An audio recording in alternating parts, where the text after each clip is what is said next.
Good evening, everyone. This is our first Land Use Planning and Zoning Committee meeting via Zoom. So I hereby call this meeting to order. All committee members are present this evening via Zoom, except for Councillor Harris, who has not yet arrived. This is a remote or online meeting where all participants will be on a video or audio conference. We're holding this meeting remotely so that everyone can participate safely while we are conducting business under a public health emergency. We appreciate your patience as this is the first council committee meeting to be conducted this way, and I am the guinea pig. Members of the public will be able to speak to the committee if they have signed up for public comment per the rules published on Friday with tonight's agenda. Before each agenda item begins, members of the public will be moved from the Zoom waiting room into the meeting room. They will remain muted until they are called upon to speak, at which point they will have 2 minutes to provide comment to the committee. After that, they will again be muted.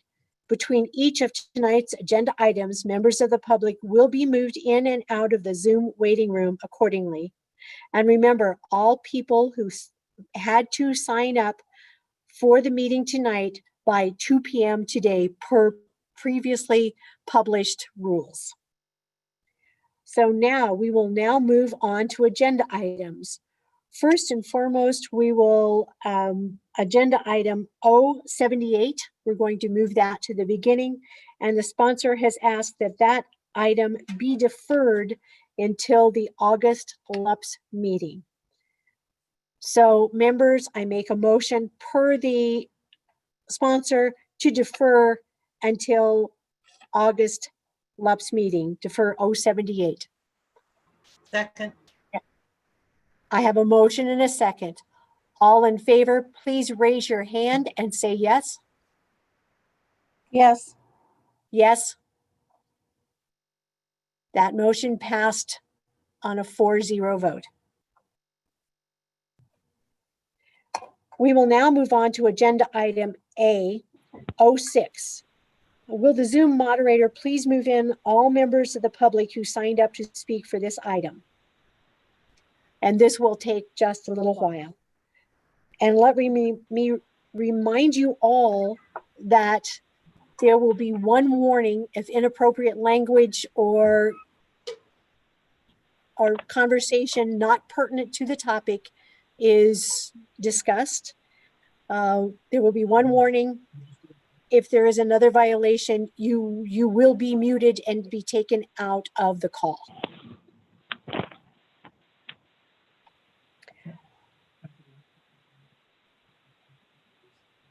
All right. So we have one person signed up, and that is Dean Smith. I think probably do we need Councillor Benton to move the item? Okay, so Councillor Benton, Thank you. If you would yes, I'll move yes. Thank you, Madam President. I move a due pass for a recommendation, due pass for 020-6. Second. There's a motion and a second. Therefore, we will now go to councillors. Do you have any questions for staff before we get started? If not, we'll go to public comment in this matter. Is there anyone signed up to speak on this bill? Dean Smith. Let me give you a rundown, Dean, of the rules on this.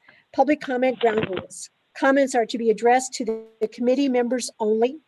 Please keep your comments germane to the agenda item you are speaking on, and any disruptive conduct or non-germane commentary will result in removal from the Zoom meeting.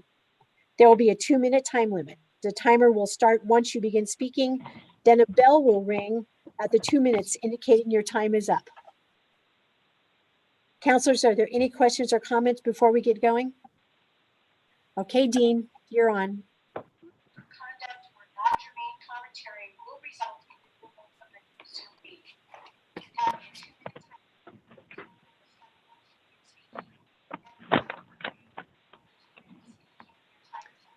Mr. Smith, would you like to begin your public comment?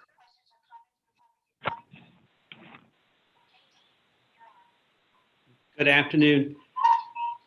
I just want to say The public library supports this motion. The main library is an important building in library design. The architect and the director. Mr. Smith, would you like to begin your public comment? Good afternoon. Am I there? Mr. Smith, if you could turn off your TV or where you're viewing the meeting, or at least just mute it while you provide a comment, please. Thank you.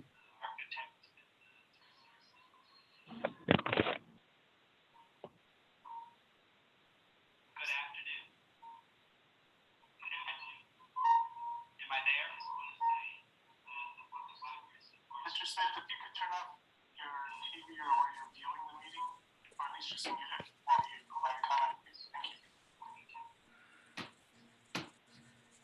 There. Mr. It's Smith, if critical you in would library just a design in moment. the 70s. The architect director visited multiple sites. It's critical in the urban renewal of the city of Albuquerque plans from the 1970s. And of course, it's critical in the fact that it's a significant building by George Pearl.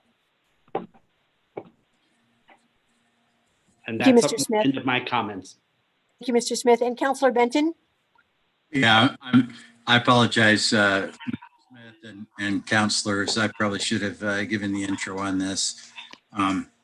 This is one of the signature buildings, or probably the real signature building by George Pearl, who passed away just a very short time ago, a year or two ago. And he was really one of the deans of the architectural profession in Albuquerque. And this really was, I think, the building that he's known for. And it's a wonderful building in the sense that it's a very modern building. It's even in the style that some people would call brutalist, which doesn't mean it's brutal design. It means it's a, that word comes from the word concrete in French. And in that period, there were, some pretty harsh looking buildings, I must say, but I've always considered this to be a very friendly building, filled with nooks of places to read and good light and a robust design, but not unfriendly design. And so it's been long recognized in that sense. And so I think it's very important that it be named a landmark. It's not just the way the building looks from the outside, but as I said, talking about nooks and crannies and so forth and reading alcoves. It really inspired me as an architect who specialized in design myself in many ways. So, and it was state of the art at the time. It's still a very well functioning library for its age. And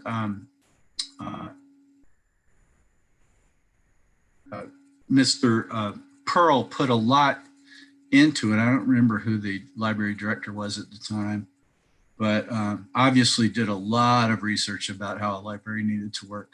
And it's a wonderful building, and it's a landmark downtown that everyone knows. And I think this is a very well deserved designation. Thank you, Madam Chair. Thank you, Councillor Benton. Councillor Benton, would you like to move this item since it's yours? Yes, I think I did. I don't know. Did we get a second? I think Councilor Borrego seconded. All right. Any comments, councillors, or questions?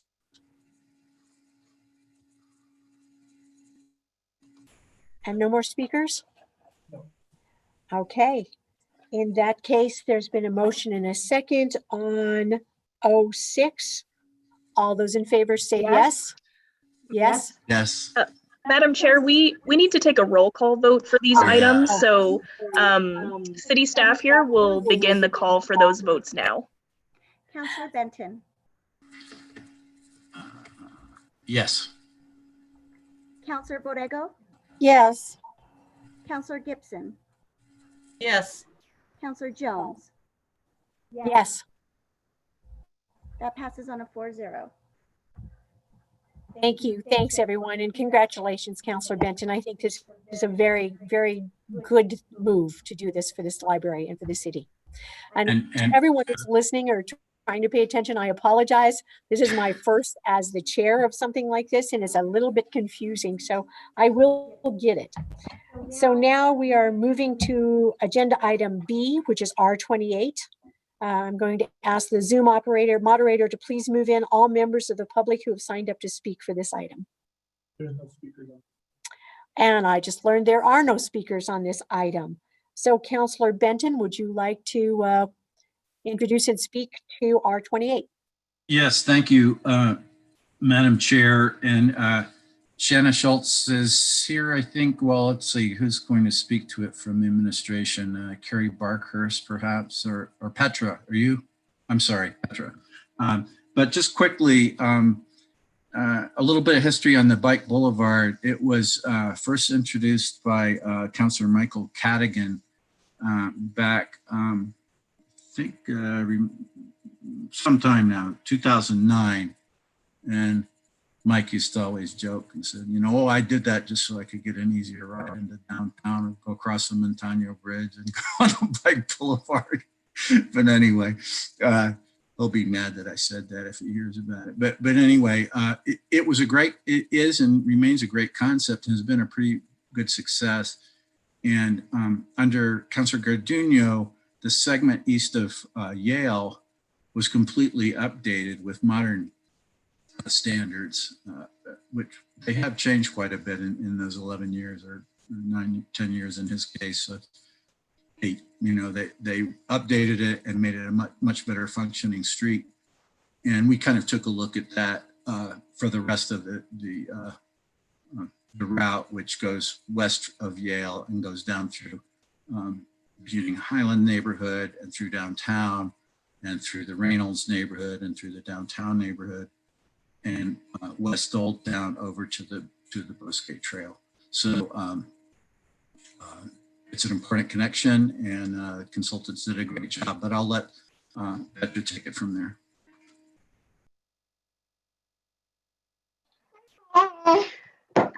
Madam Chair, councillors, thank you. So by adopting this report via resolution, we will, you will be making the recommendations identified in this report city policy and adding them to the TIP, the Transportation Improvement Program. The report adds a number of different recommendations. They range in intensity from least intensity and cost of painting, striping, signage to more costly and involved recommendations in terms of the crossing of I-25 and the railroad tracks. Those two crossings are really key to getting the Silver Bike Boulevard to be a true east-west route on the east side of town. And so the plan makes some recommendations for going underneath I-25 and going over the railroad tracks. And so by adopting this plan, it would be an opportunity for Councillor Benton to find additional funding sources to pay for this.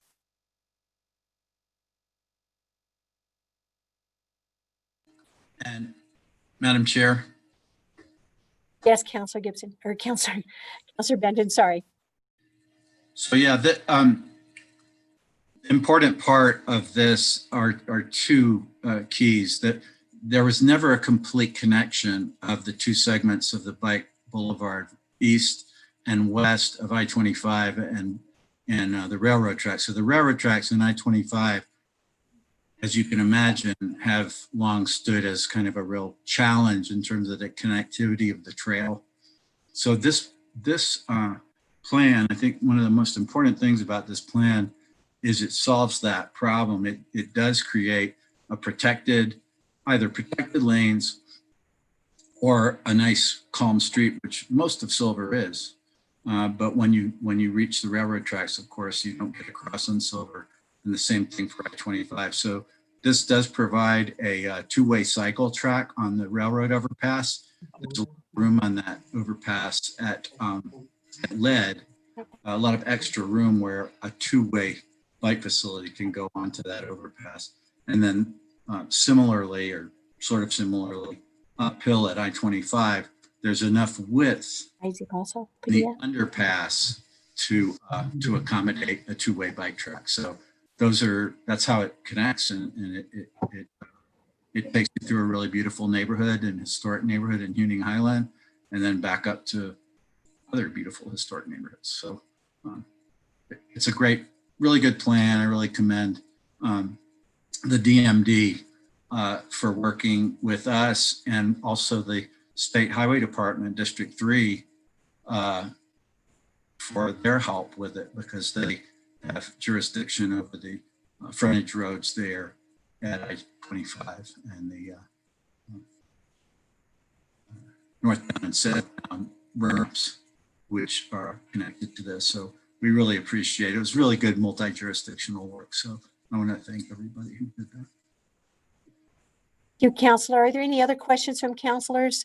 We do have Isaac Padilla and Pat Montoya from administration if we have any questions. Counselors? And also we will welcome Counselor Harris to the meeting. So being no further questions, Counselor Benton, would you like to close? I urge your support.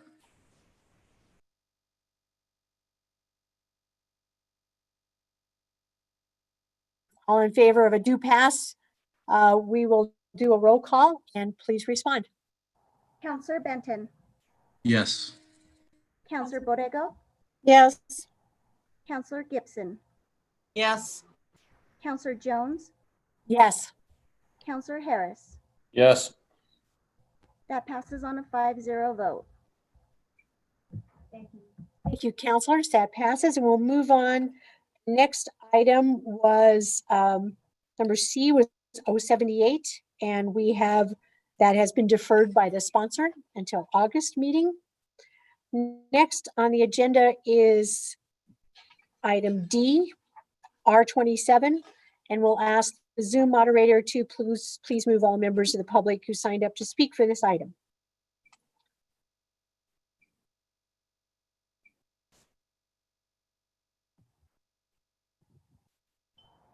Madam Chair, point of order. Yes, Counselor Benton. Do we have to vote on that deferral? Question for the We did already. Madam Chair and Councillor Benton, for the sake of the record, that was one vote that we didn't do roll call style, and if it wouldn't be too much time, course. I think we should go back and do that roll call just to be safe. Will do, and thank you, Counselor Benton, and to the staff. So let's do a roll call vote on the deferral of 078. Counselor Benton, Yes. Counselor Borrego, Madam Chair, point of order, don't we need a motion to defer in order to vote on it? I think we do, so I would move that we defer it. Second. And I vote yes. Counselor Gibson, Yes. Counselor Jones, Yes, Counselor Harris. Yes. That passes on a 5-0 vote. thank you, everyone. And we did have a vote on that. Unfortunately, we did it without a roll call in the beginning. We did have a motion to defer. So moving on now, we will go to the public comments on R27, which is establishing the order of community planning area assessments for 2020 through 2024. And I believe that we did move a do pass on that. Do you want me to call the speakers? Yes, so we're going to call the speakers, and do you want to do the rules again? Yes. So again, the rules for public comment tonight is that comments are to be addressed to the committee members only. Comments must be germane to the agenda item that you're speaking on. And any disruptive conduct or non-germane commentary will result in removal from the Zoom meeting room. We have two people signed up to speak. The first one is Peggy Neff. Miss Neff, if you'd like to unmute your microphone, you'll have 2 minutes to speak starting whenever you begin to speak.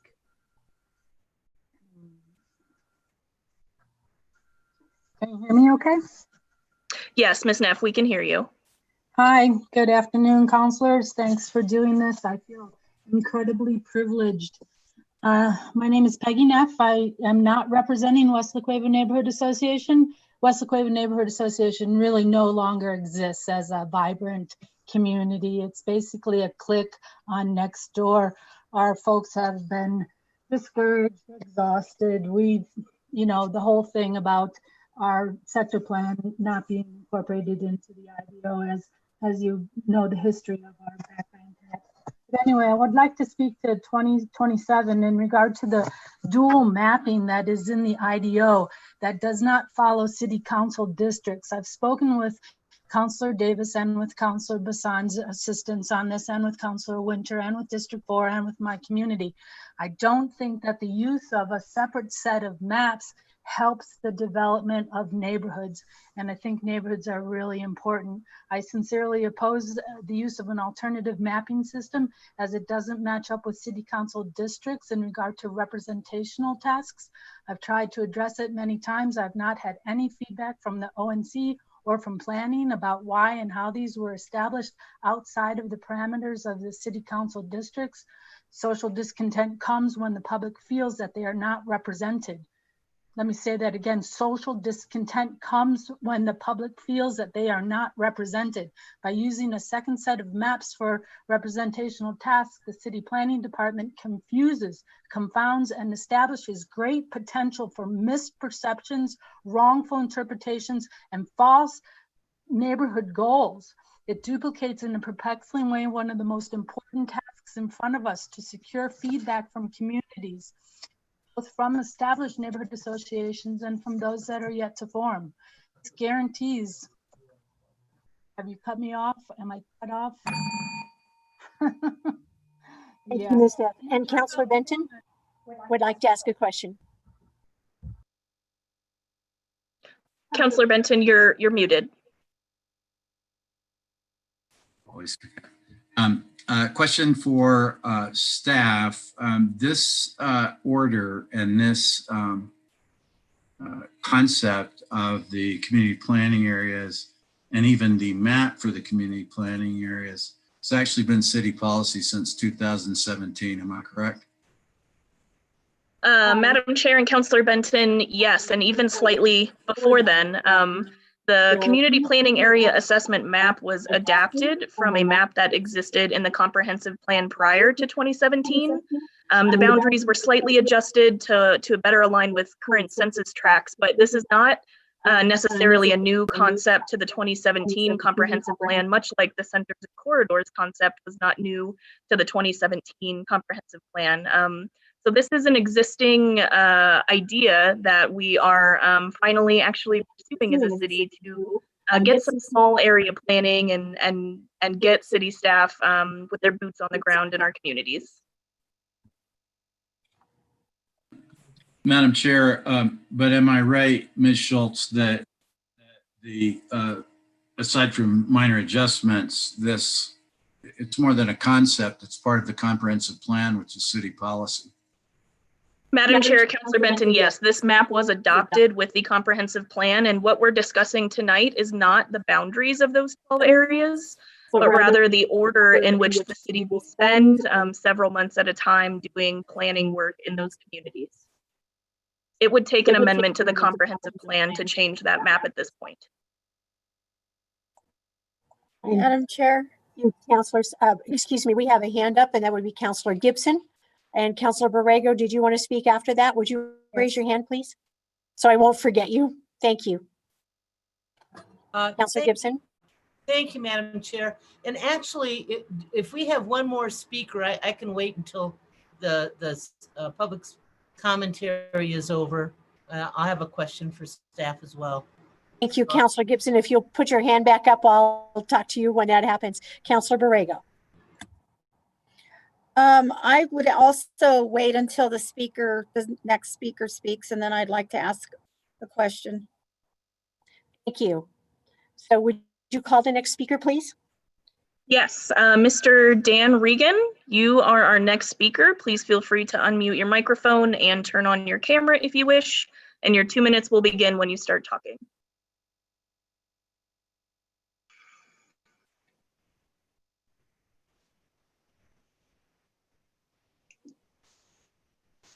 Just making adjustments on this end.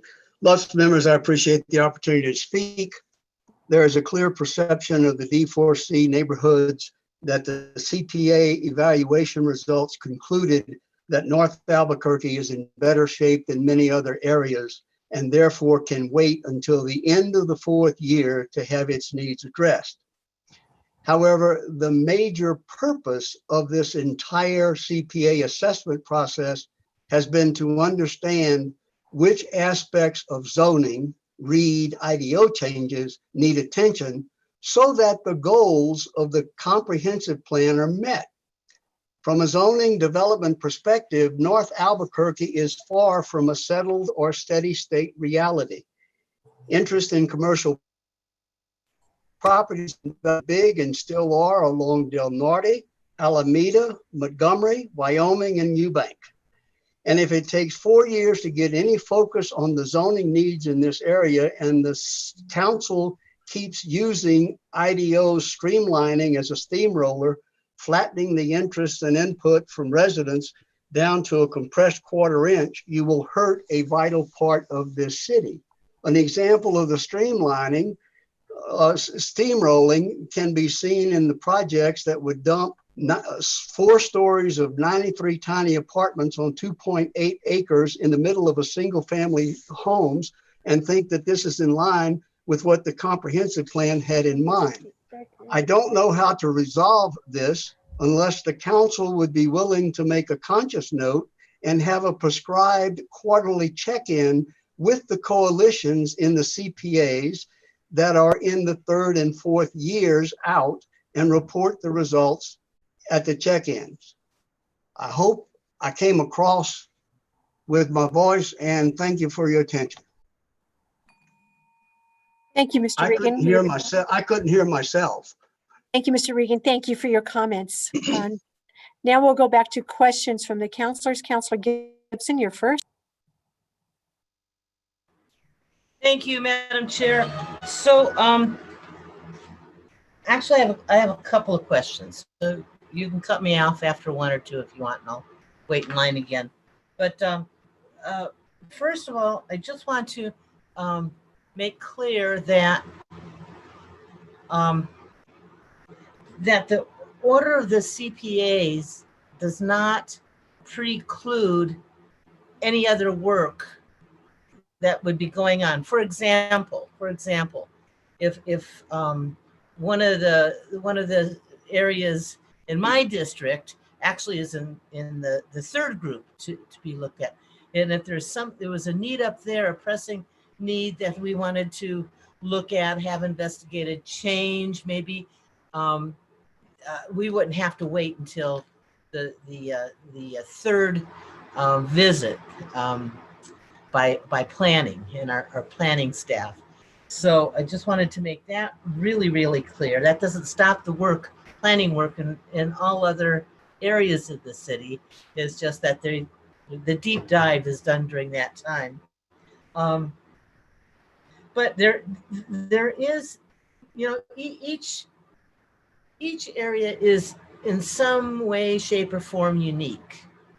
And I think the area that Mr. Regan is talking about, it's a great part of the city, I love it up there, is unique in that it has much more undeveloped land, certainly than District 7 does.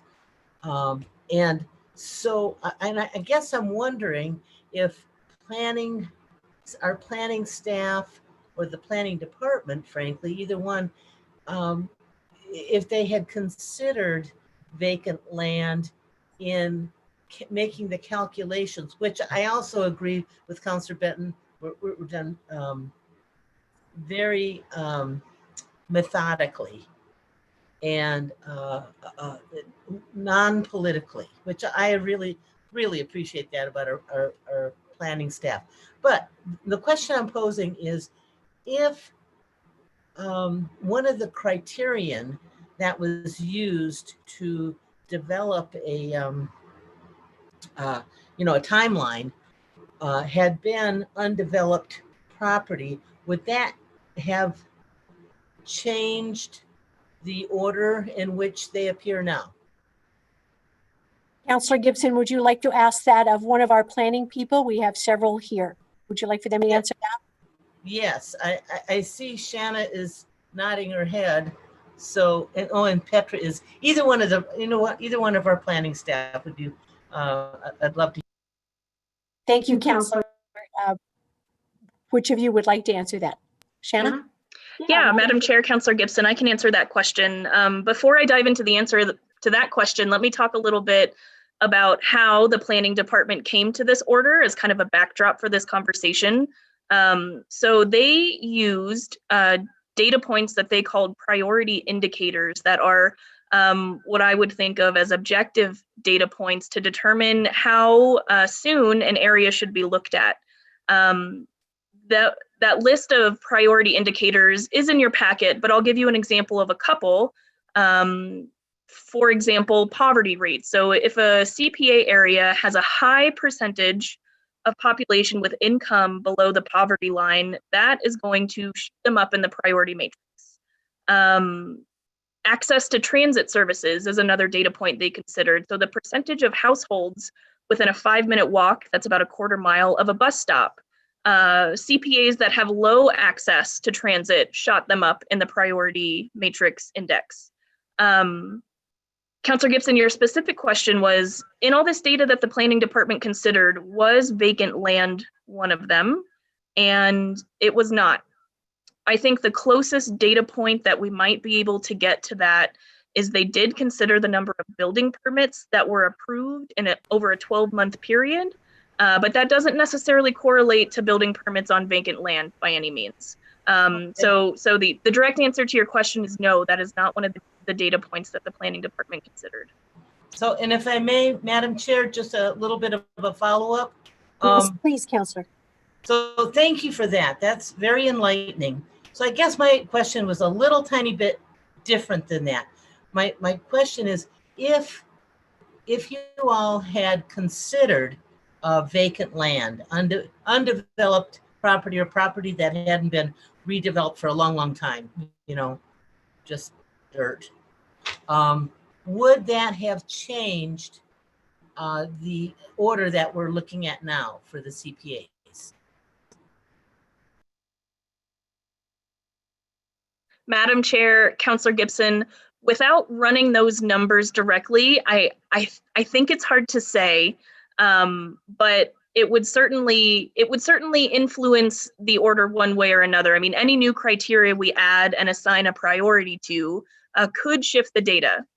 And so if there are other data points that the committee or the council is interested in looking at, I think now is the time to have that conversation as we're looking at the order that the data points now.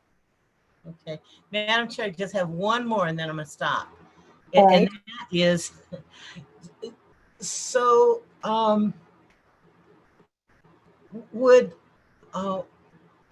more vacant land increase the urgency, or would more vacant land decrease?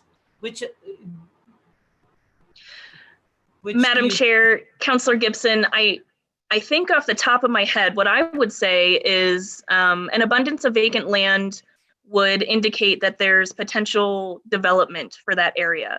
And much like the number of building permits is a criteria that shot up the priority, I think this would be along the same lines of, if we're worried that areas with large swaths or large amounts of vacant land could be developed, I think that would increase the priority. With the one caveat that Mesa del Sol is a CPA in itself, and most of Mesa del Sol, probably 80 to 90%, is vacant. And so I think you would have a bit of an outlier with that particular data point, as that one would end up pretty high on the matrix as far as vacant land is concerned. Right. So, and one more time, and this is really it. So you did consider permits that were drawn when you did this. And do you recall where this area in question fell in with as far as the building permits, new building permits? Sure. Madam Chair, Councilor Gibson, I do not have the metadata behind these priority indicators in front of me. However, I would note that members of the planning department who ran these numbers are here, and if any of them have that spreadsheet in front of them and could answer that question, I would invite them to do that now. It looks like Ms. Tara Reed has just turned on her camera, so I suspect she might have an answer for you. Ms. Reed, would you like to speak with us on our Zoom meeting? Madam Chair, I will provide what information I can, and I'm trying to get the right document open. So if you'll be patient with me for just one moment, I would appreciate it. Of course, this is the moment that my computer decides to be slow. And I apologize, I pulled up all the other documents except for this one prior to the question. I'm good at that. Asking people don't have. I'm glad I'm not the only one.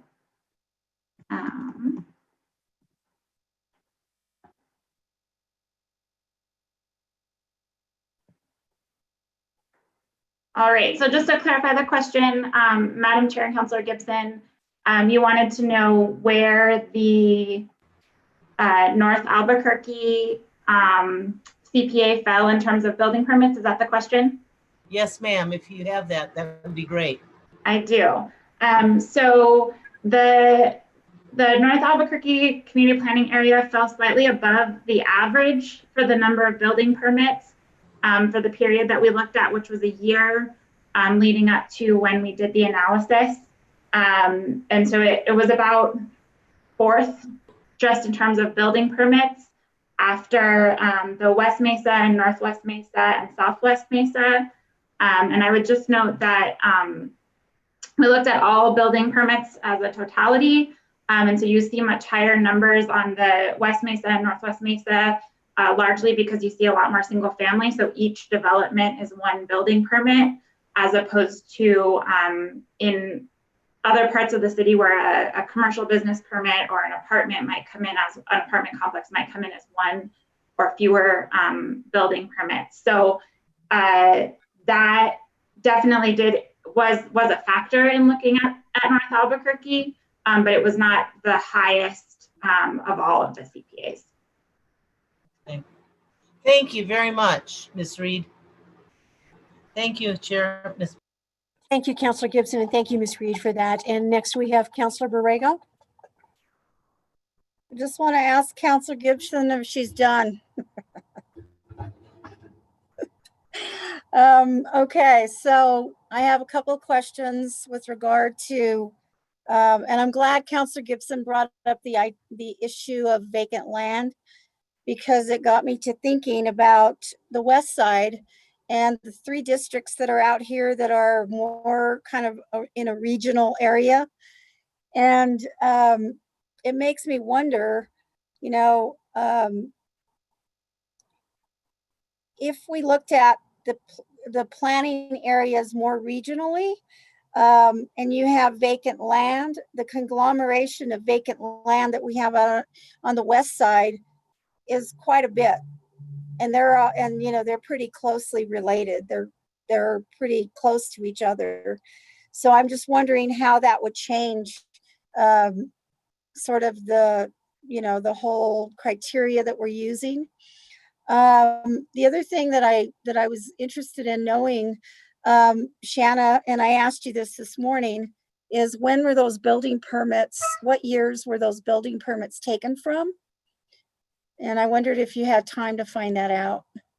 Madam Chair, Councilor Borrego, yes, I did get that data from the planning department today. The 12-month time period they considered was June 1st, 2018 through May 31st of 2019. Okay, good. So on this particular bill, and just I just need some clarification, Shanna. So there's three things, right? There's the list of when the CPA should start, or the order, and then when they should start, and that's being deferred also in this bill. Am I correct about that? Madam Chair, Councilor Borrego, yes. So there is an amendment proposed to this bill that will push back the timeline that I would be happy to discuss with the committee now if it feels like the right time. But what the bill states today is that as of June 2020, which is right now, that's when the CPAs are supposed to begin. That was outlined in legislation when we adopted the comprehensive plan, that this is when those assessments would start.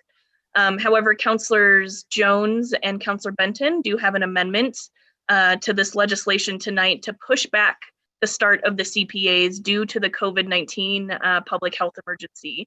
It's physically impossible for the planning department to meet with communities right now because of the public health order.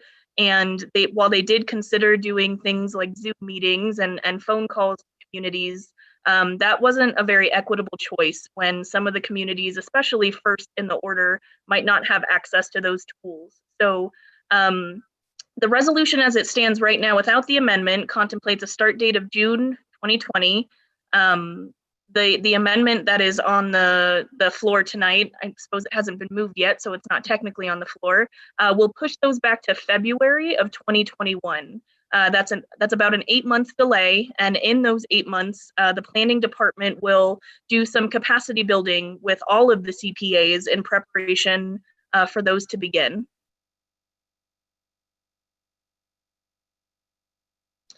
Councilor Borrego, I see your lips moving, but I can't hear you, and you don't look muted. Not. There you go.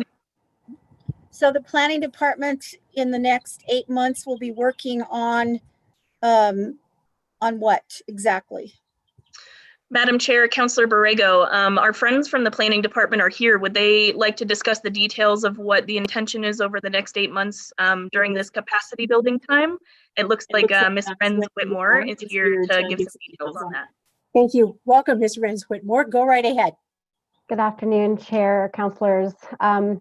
What we're proposing to do in the next 8 months is to work with neighborhoods, with businesses, with community organizations in each of the community planning areas to help them understand what the process is, what the order is, and begin to gather a sense of what the issues are and priorities are in each area so that we can be doing research, so that we can establish relationships with community organizations already working on those issues, to do lots of online surveys, since it's not safe to meet with people yet, to offer trainings on any kind of common topics that people need to understand a little bit better, and generally just ask, what do you need in your community, so that when we come to do the deep dive, as Councilor Gibson described, that 4-month assessment period, that you have some understanding of what the process is going to be, what the issues are that we can address during that timeline, and how that's going to translate into the assessment report that will outline recommendations and actions moving forward. And Michaela, how many communities will you be working in to gather this type of information? Madam Chair, Councilor Borrego, we will be working in all of the community planning areas to establish those relationships over those 8 months, probably beginning with the ones that are going to be the first up in the queue, and then working our way into the order.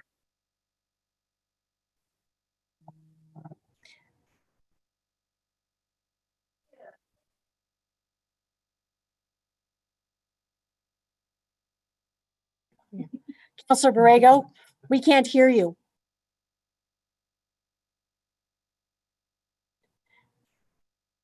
Councilor Borrego, I said, lips are moving. We can't hear you. I'm good, thank you. Any more questions? No. Councilor Benton, you have your hand raised. Thank you for your patience. Yes, I just wanted to reiterate what Councilor Gibson pointed out, which is, and and I think Ms. Renz Whitmore as well, that it's sort of like, well, the bad news is we've got a delay until February 21, but that's also the good news in the sense that the intention has always been to get each community planning area rolling, and so that they're ready when the time does come for their area to come up, and build capacity and kind of tee each of those up for the process. At the same time, we should be very clear that any community planning area can start to identify issues that they have. Some are very active already, and they're already notifying and saying, you know, we've got a problem here. And that's actually reflected in the other bill, which contains amendments that Councilor Jones and I are supporting. Those came in via the community, via problems and fine tuning. This is a new system. It's not going to come out of chute and be perfect. There's been criticism that there have been amendments. Well, it's been intended to be amended on a regular basis and to be a living document that can be updated, and we can identify where there are areas where it can be improved. So every community planning area has the opportunity to do that. I think as counselors, you know, we all need to kind of help with that too, of getting the word out. You know, we all have our own networks within our districts. And of course we have the Office of Neighborhood Coordination to kind of help build that discussion. But that's the intention, is to have a robust discussion. And again, if there's something that is of such urgency that it has to come forward ahead of or out of sequence on a specific issue, that can always be done. And, you know, by simply identifying it as a community and talking to your city council. The council has the authority to bring forth amendments annually. And of course, the planning department, there's a certain amount of that too. But this system is intended to organize it and create an order. I strongly believe that we should stick to that order. I know that there's some interest in changing that, and if councilors can have the right to bring this forward, of course. But I think versus saying, well, you know, mine's near the end, I think it's important to look at the criteria. The criteria that were used were very much based on the age and there's a correlation, let me put it that way. There's a correlation between the age of infrastructure and the numbers of areas that are more poor and have been less attended to over the years, as opposed to the ones that have been developed under a more strong planning regime, which, you know, we obviously it's planning efforts over the years have improved, and we have better neighborhoods in the newer neighborhoods, in a sense, as far as things like this decent sidewalks and some sort of order to that are built and the quality of what's been built, whereas there are a lot of challenges in some of the other neighborhoods. And I think that's very much reflected. I think they did a pretty good job in illustrating that. North I-25 is one of the planning areas. North I-25 has relatively few residences. You know, maybe that's something that's within that north area, that maybe if a council to swap out within their own district on planning areas, or to discuss with councilors whose planning areas they overlap, you know, that's certainly doable. But I think the planning department did a good job on their criteria. Thank you, Councilor Benton. And Councilor Gibson, you have another question? Yes, thank you, Madam Chair. So I would propose that we change the motion to non-recommendation, a passage to council without recommendation. I wonder if you might entertain that, Madam Chair? Councilor Gibson, we do have a committee amendment we would like to put forth before we get to that, but we will certainly discuss that. I will come back to you as soon as that goes through.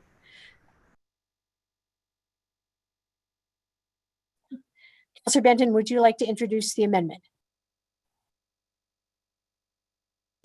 I will introduce the amendment, but first I have to get it up unless staff wants to help me out with it. Counselor Jones, I would like to second Counselor Gibson's recommendation. So, Madam Chair, I understand that will come in a sequence after the amendments, but staff, please read the amendment that's been drafted. I don't have it right in front of me. Madam Chair, Councilor Benton, what this amendment does, I talked briefly about it earlier, it pushes the timeline back. So it doesn't change the order of the CPAs and in which they occur, but it does move the start date from June 2020 to February 2021 and subsequently pushes everything else out the same 8 months. That's all the amendment does. Thank you, Madam Chair. I understand that. I just was hoping you could read it into the record. Oh, yes. It is pretty lengthy, but I'm happy to do this. So action item 1 says to revise the title as follows, establishing the order of the community planning area assessments for strike out 20 to 24 and input 2021 to 2025 and establishing a capacity building process for 2020. Action item 2 says to add the following whereas clauses. Whereas in spring of 2020, a public health emergency was declared in New Mexico that limited physical contact between people and limited the size of gatherings of people. And whereas this fundamentally changes how the community planning area or CPA assessments will be conducted. And whereas not all members of the public have access to or are comfortable with online formats for engagement and information sharing.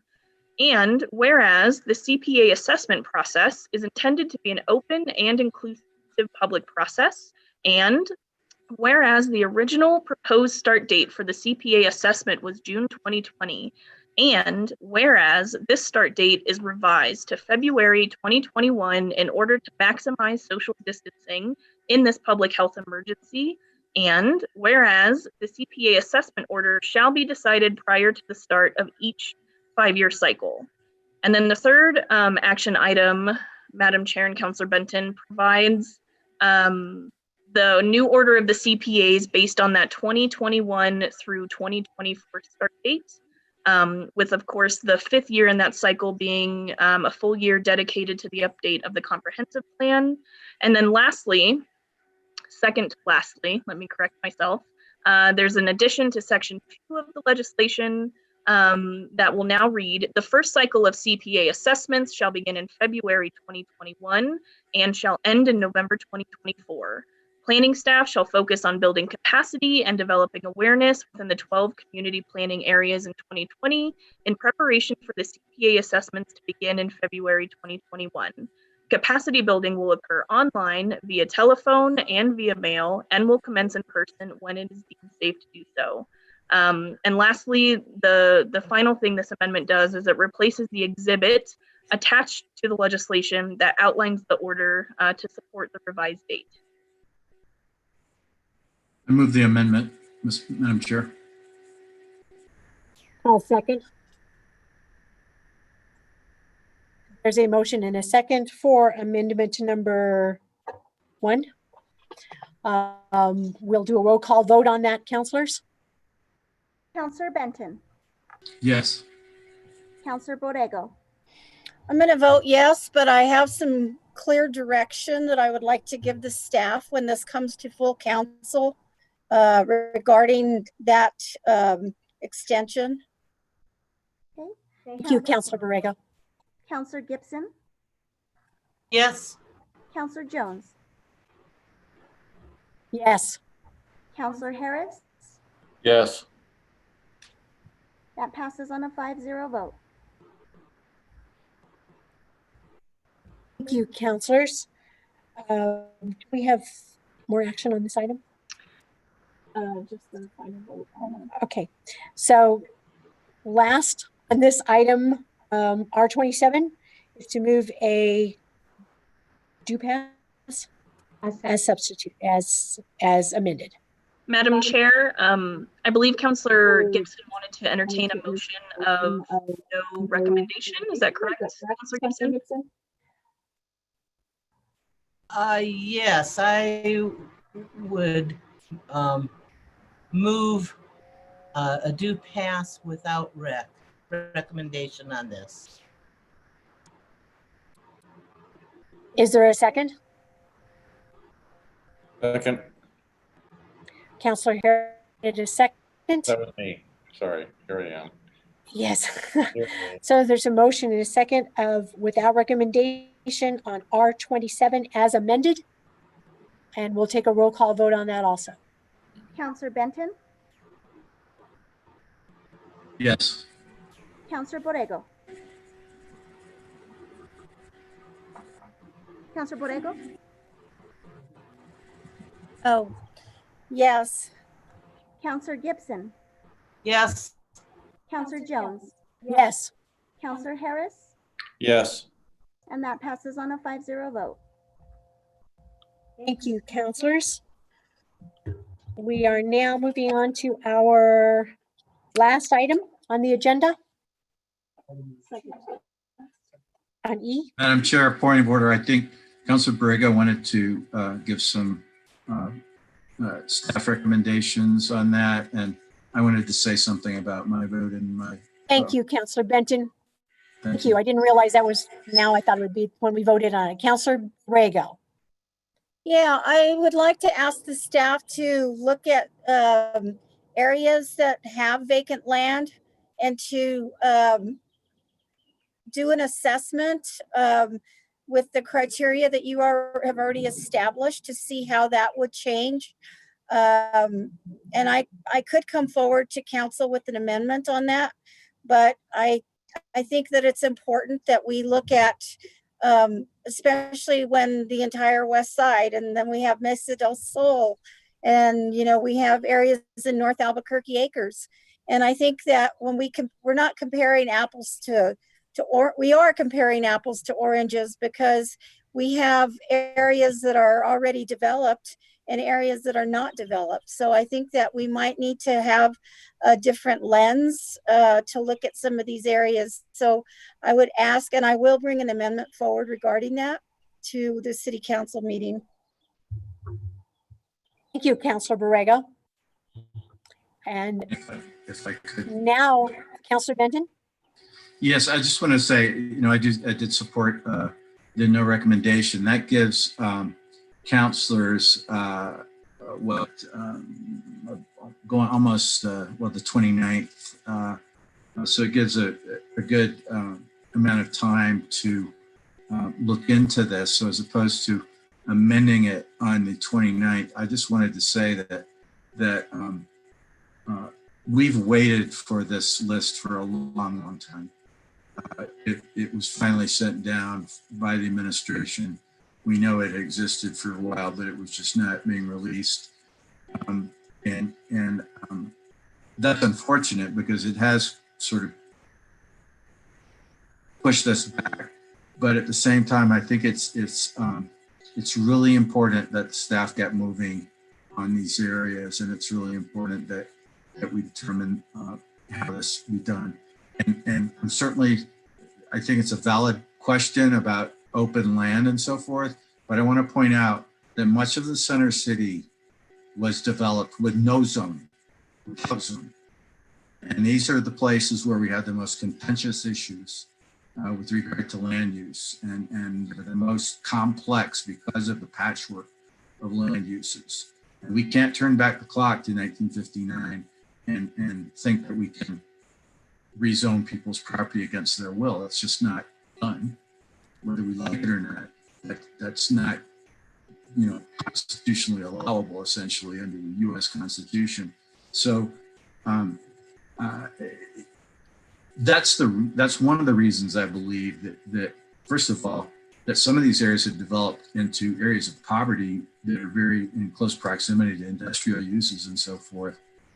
That was an organic thing that occurred, but it's been perpetuated by the lack of zoning and then the inability of zoning to tackle those complex fine-grained conflicts within land uses. So I think, again, I voted to move forward with the no rec, but I'm going to strongly support sticking with where we are. I think if we start trying to throw this thing up in the air again, we could be talking about this for the rest of the year. And I don't think that's in the city's interest. Thank you. Thank you, Councillor Benton. Councillor Borrego, I don't see your hand up. Do you want to speak again? Yes, and I totally agree with Councillor Benton.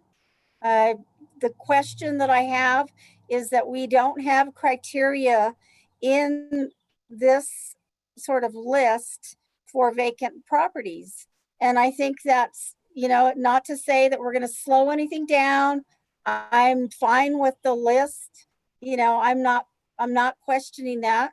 What I'm saying is that we cannot compare apples to oranges because there are areas that are built up and their density, there's already the density already exists. I'm not suggesting we rezone anything. I'm just saying that there is a lens difference. When you look at an area that has a high amount of vacant land as opposed to areas that are already developed. And I think that we need to consider that and I'm not saying let's start over because I certainly don't support that. But I think that we need to have maybe another set of criteria for areas that could be developed with, vacant properties. So.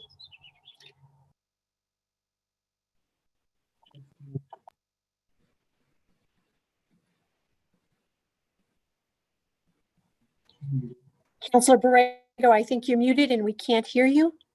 Are you wrapping up? Or did you just shut yourself off and wrap up?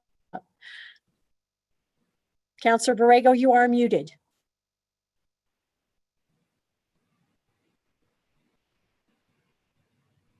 Councillor Borrego, would you just nod your head? Do you have something else to say? No, I'm good. Okay, thank you. Okay, councillors, our next item is 09, adopting a zone map amendment. This is sponsored by Councillor Benton. Would you like to introduce this, Councillor Benton? And I must remind everyone that anyone who speaks to this needs to be sworn in to tell the truth under the penalty of perjury. So, Councillor Benton, if you would introduce the legislation. Thank you, Madam Chair. 2010 is adopting text amendments to the Integrated Development Ordinance for the annual update in 2019. And so this is what I was referring to previously, that this is the annual update. It's a number of amendments that have come in, and I'll leave it to staff to explain those, but I'll move recommendation of the due pass. Councillor Benton, I believe this is 09. Oop, I'm sorry. 4th Street. Sorry. This is a 4th Street.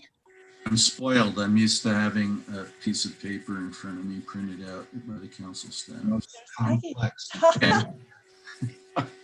I'll move 029 for a due pass. This is adopting a zone map amendment to establish a character protection overlay zone in the IDO for the North 4th Corridor with regulations related to building massing and scale for development in the area and references to street cross sections in the development process manual. Move a due pass. Second. Thank you. That was a second by Councillor Borrego. We'll move on. And this is the one where we will have to have all speakers be sworn in to tell the truth under penalty of perjury. And Ms. Schultz, do you have anything more to say about this? Yeah, Madam Chair, I might ask to make a brief staff presentation before we move to public comment, if that's okay with the sponsor and the chair. Councilor Benton, are you okay with that?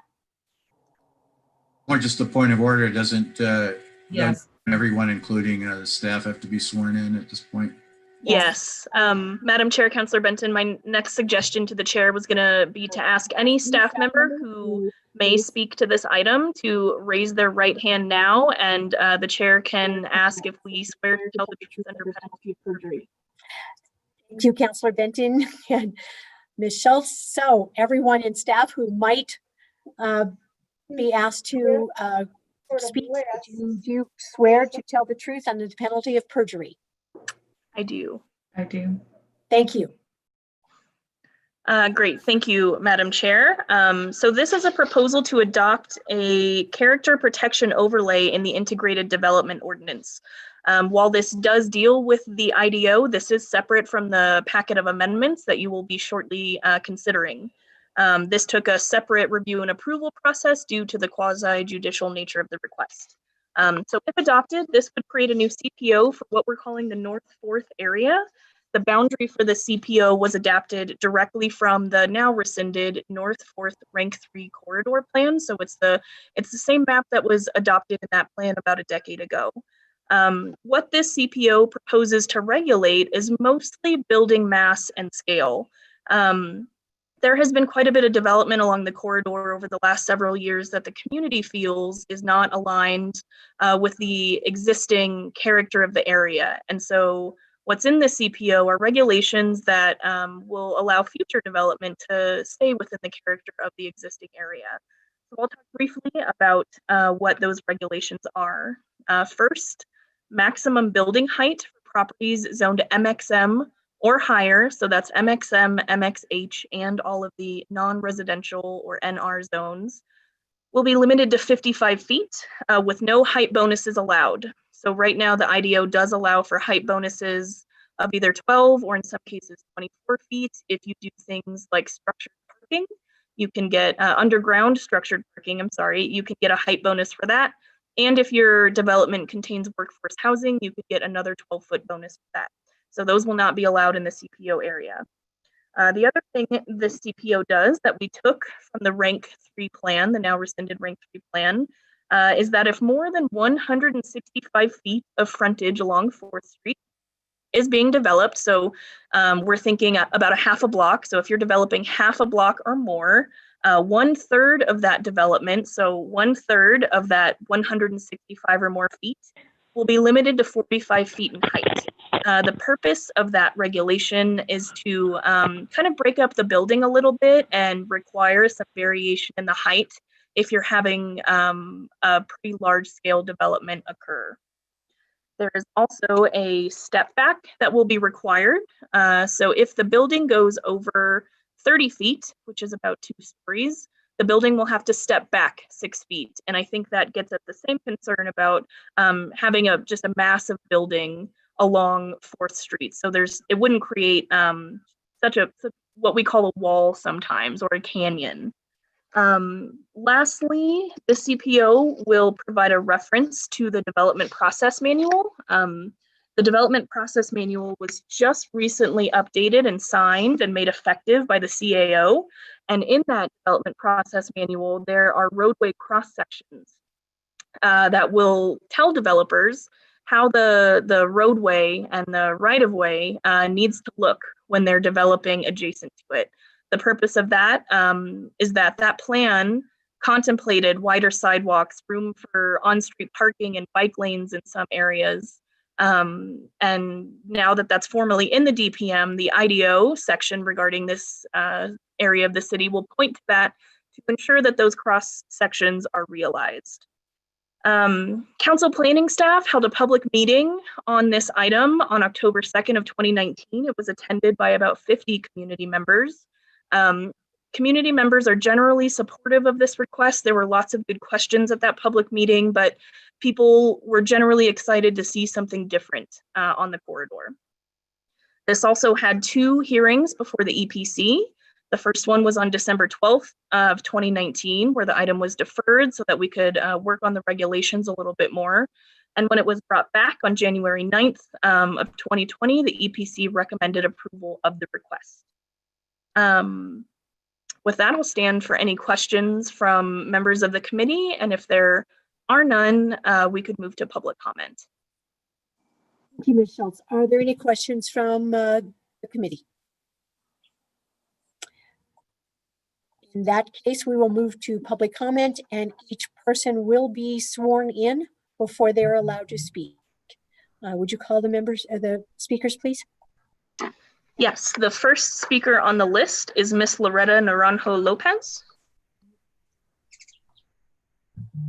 Miss Naranjo Lopez, can you please raise your right hand? Do you swear to tell the truth under penalty of perjury?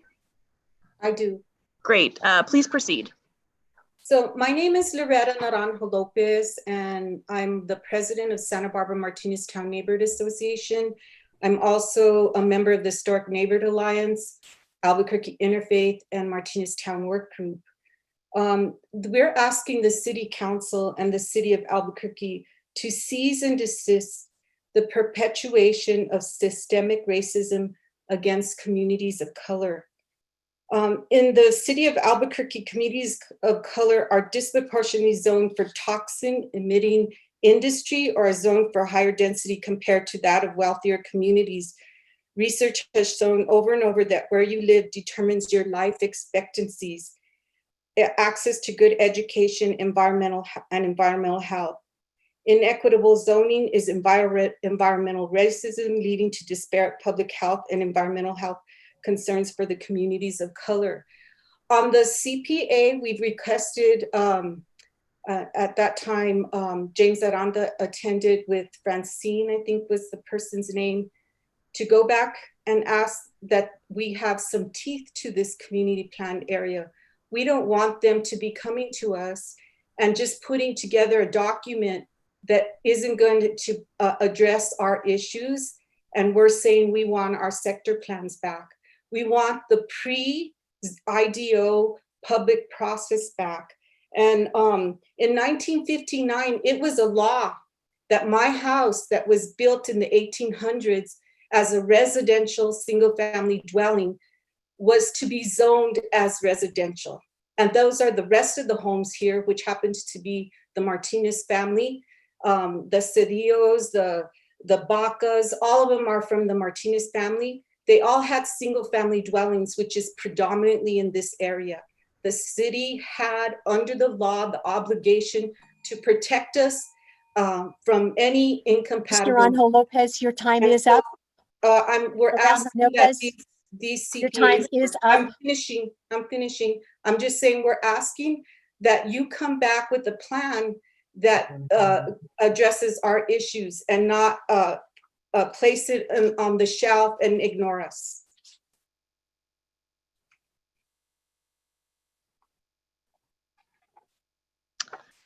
Okay, the next member of the public signed up to speak is Miss Peggy Neff.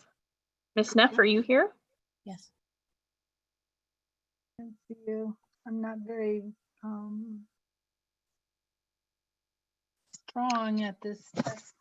Sure, we can see and hear you now. Can you please raise your right hand for me? Do you swear to tell the truth under penalty of perjury? I do. Great, thank you. Please proceed. I stand with neighborhoods. I called around to several of them when I found that this was on the agenda today, not having had the agenda sent out to neighborhoods, you know. Anyway, they're requesting a deferral on the ordinance. I'm glad that the CPO was proposed and that neighborhoods were involved during the process of developing it. Believe me, I was surprised to know this. I'm sure you understand the irony of creating CPOs across the city after getting rid of all the sector plans. I'm sure that's not escaped any of you. I'm disappointed that the planning department was not able to bring Martinez Town to the table. I think it's important that you be able to bring all the neighborhoods into these type of things. I think before going any further with the CPO, you might consider this polling activity that the capacity building process is going to put into place so that you use this CPO, which is not really an emergency thing that needs to be done right away. Use this CPO as a way to poll and vote and use neighborhoods neighborhood's involvement in ratifying it. I think also that the guidelines for crafting CPOs are going to be rewritten and redesigned. I think that one of the things that the system should be able to do is to go through what sector plans issues that were lost and issues that were brought back in through the CPOs and what was lost in the end, and make sure that everybody understands it's a simple checklist system that you could use. I think that what we're doing here is very important, and to delay the decision will only improve things. Community-based design guidelines aside, other issues are very important across the city. Clarity and collaboration on consolidation of lots, on height restrictions, on density issues. Discussions of this can only help and improve things for neighborhoods. You can't have a CPO that increases height restrictions. It's fundamentally incorrect. And to kind of hide that within the document and not bring that forward as a planning organization to the neighborhoods, I think you need now to hear the neighborhoods who just Neff. Your found time this has run out. information. Thank you, ma'am. Okay, next on the list is Peggy Norton. Peggy, are you here? I see you, but your microphone looks muted.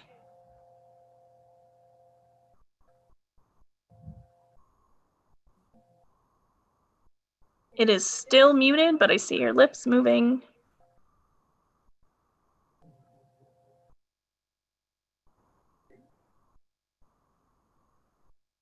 Peggy, can you hear us?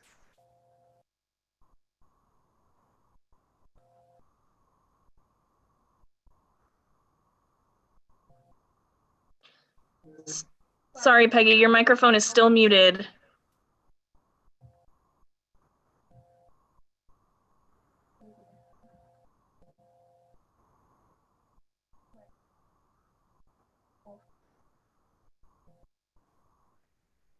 Peggy, are you able to hear us?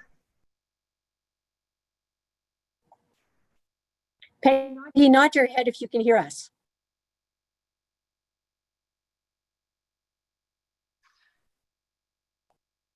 Peggy, are you able to unmute yourself? If you move your mouse down to the bottom left part of your screen, there should be a mute, unmute button on the bottom left side.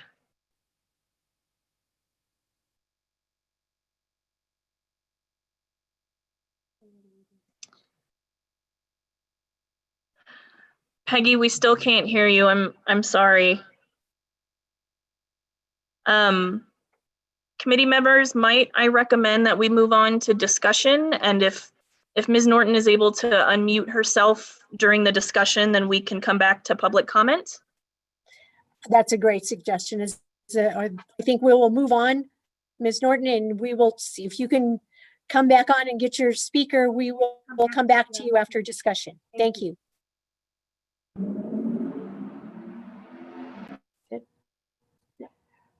So, Councillor Benton, would you like to speak to this? And then is there any discussion from the members? Thank you, Madam Chair. Just quickly, I'm sorry that Ms. Norton cannot be heard. I think she's represents the area that is in question here with the CPO, and we were I was made aware early on that and this was under the old sector plan, by the way, that some of these provisions that resulted in these buildings that they've been unsatisfied with were not in the IDO.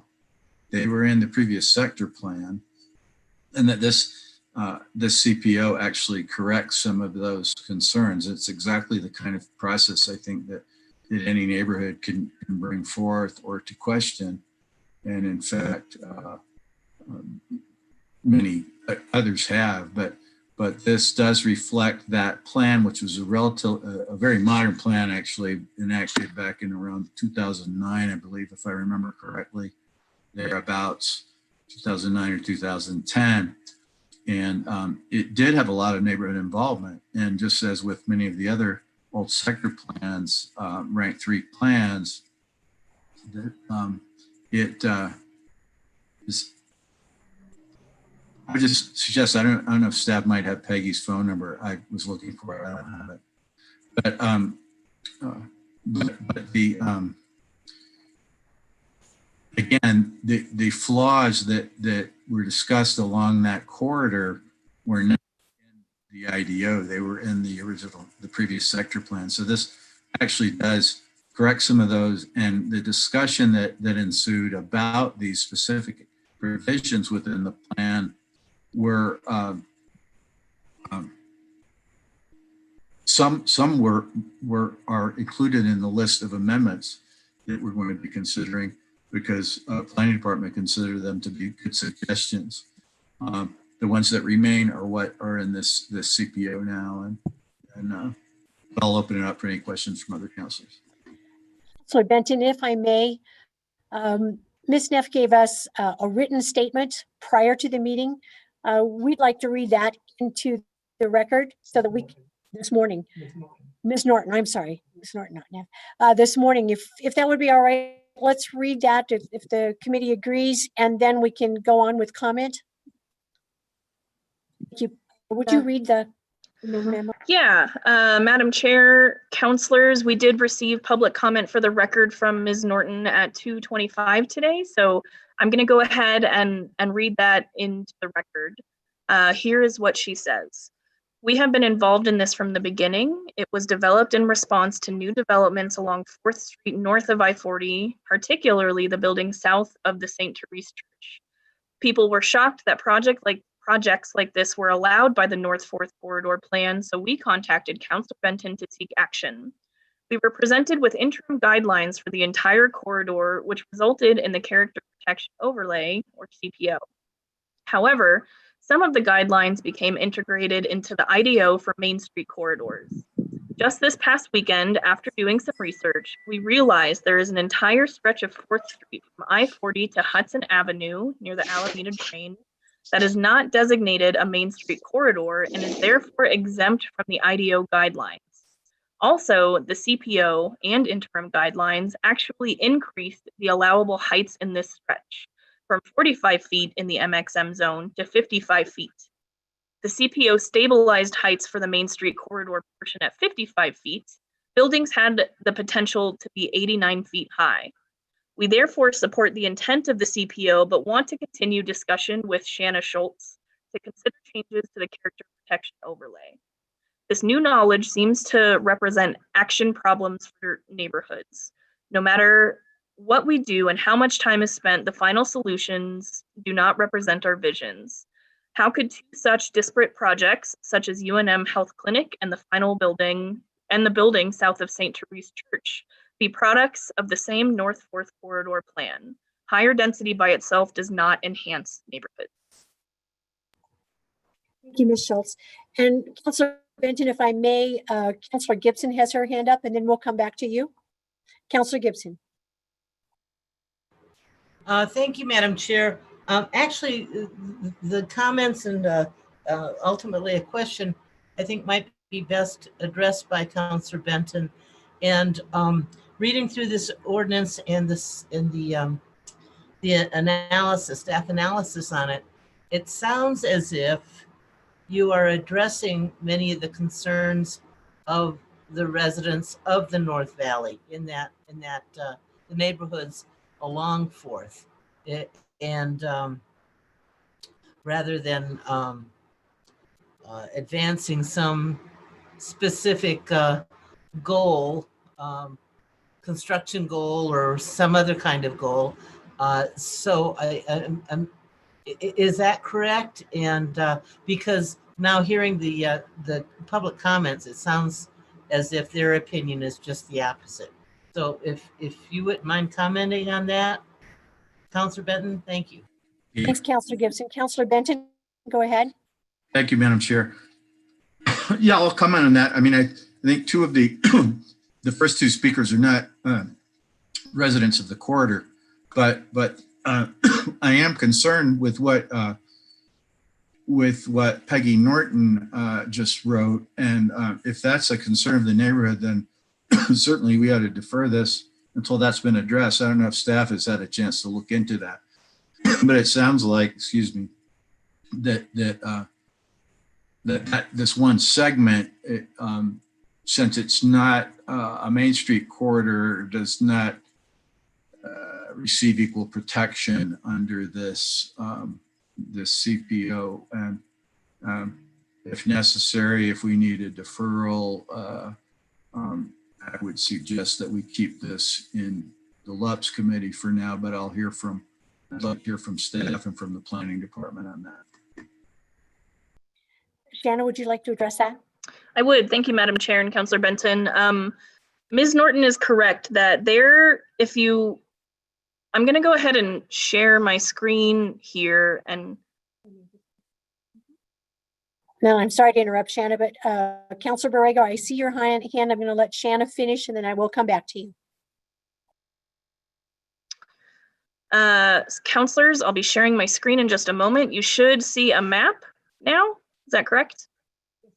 So this is the 4th Street corridor. This is I-40 here. And what Ms. Norton is referencing is this gap in between these two pink bubbles. These two pink bubbles represent the Main Street corridor designations that were created during the visioning exercises with the public under the drafting of the comprehensive plan.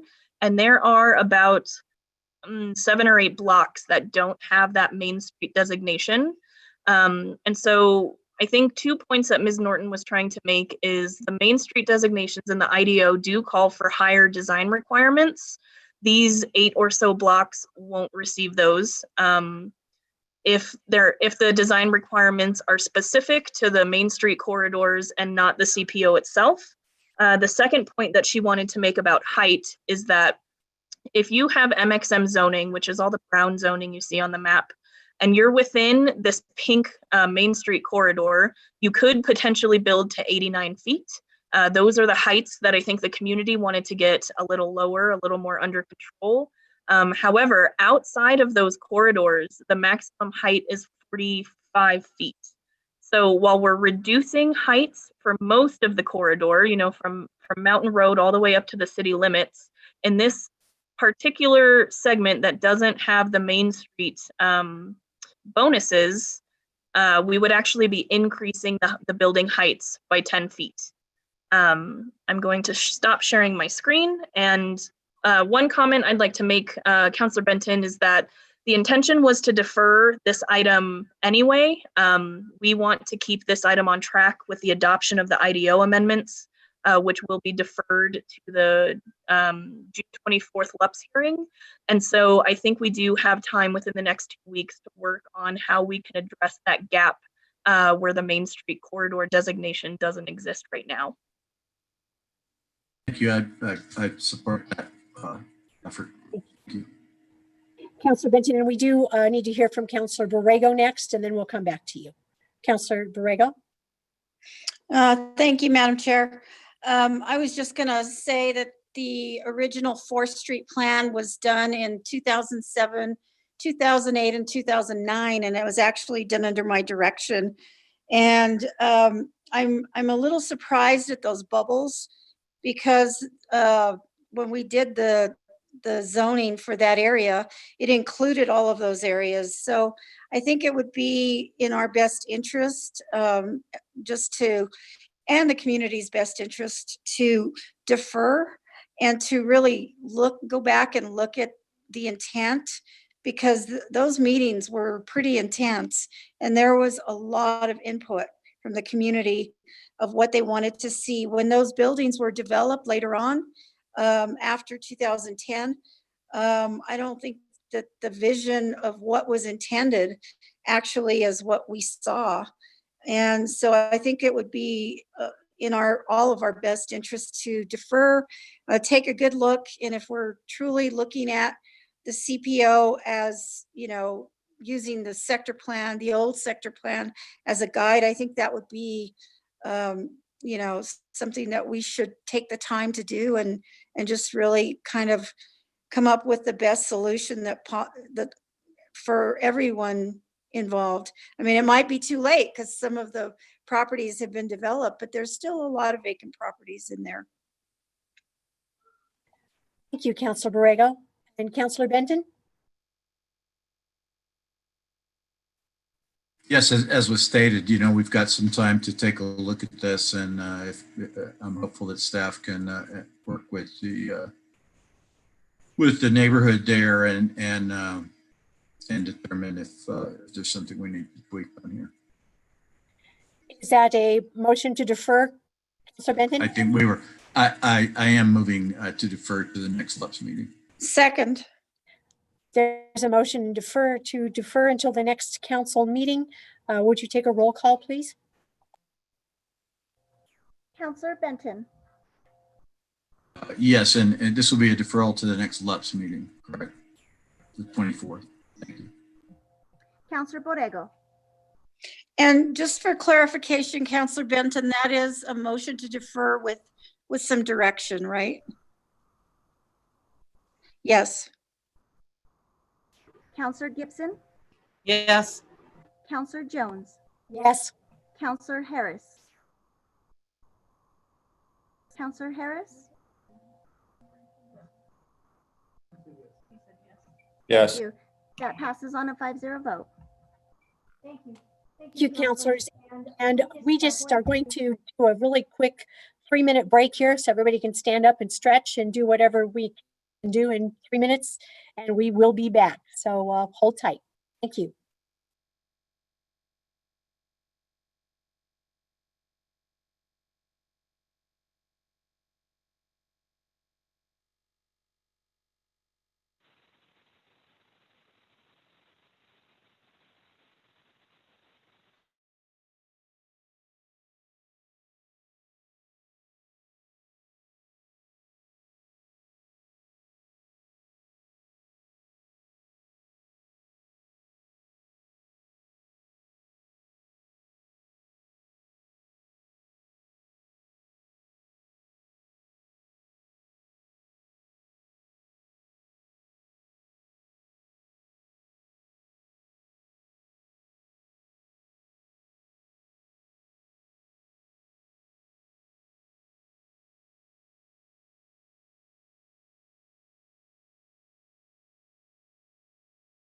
Yes.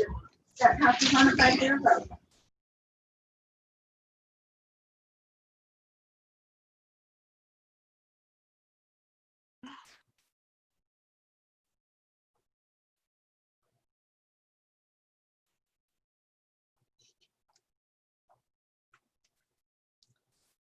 I never got to the Zoom meeting on my computer.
Hello?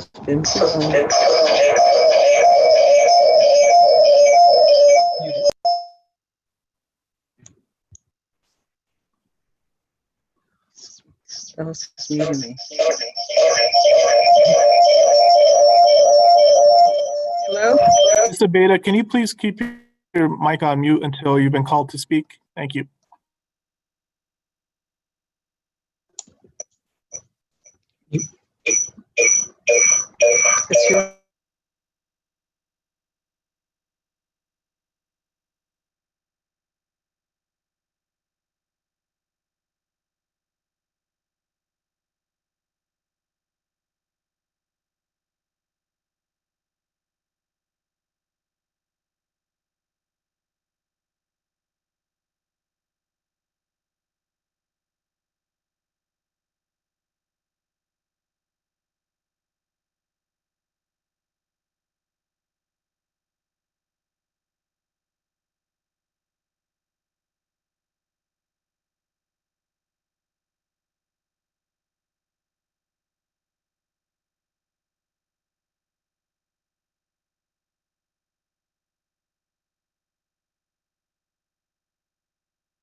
For members of the public who are here to speak tonight, if you could please turn off your video until it's your turn to speak, that will help with the Zoom clutter as the committee members are speaking on the item.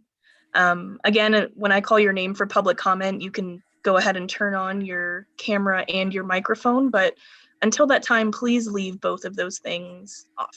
Thanks.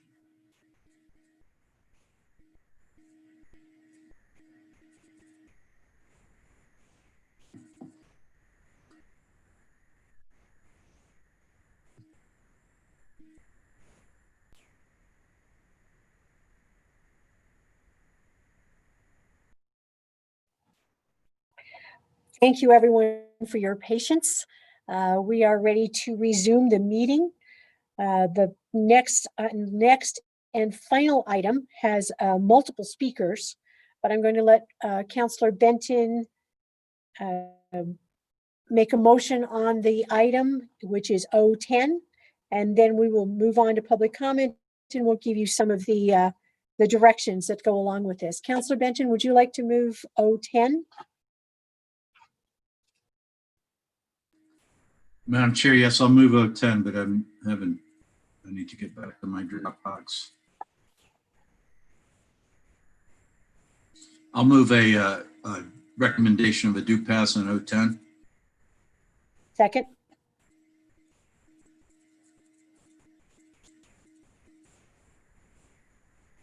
Okay, so we have a large number of public commenters tonight.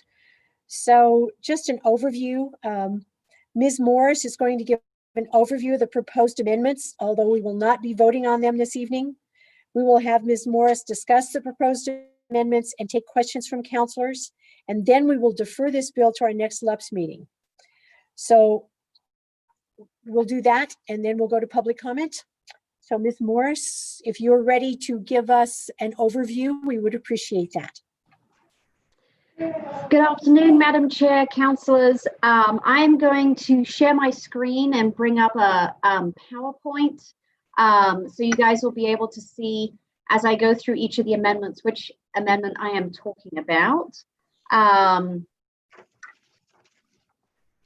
So you should be able to see the PowerPoint.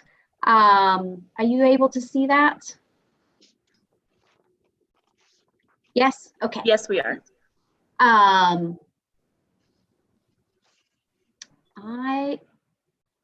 am just need to, there we go. There we go.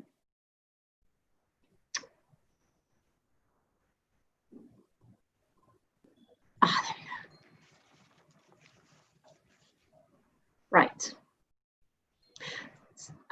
So the first, sorry. Got myself a little flabbergasted.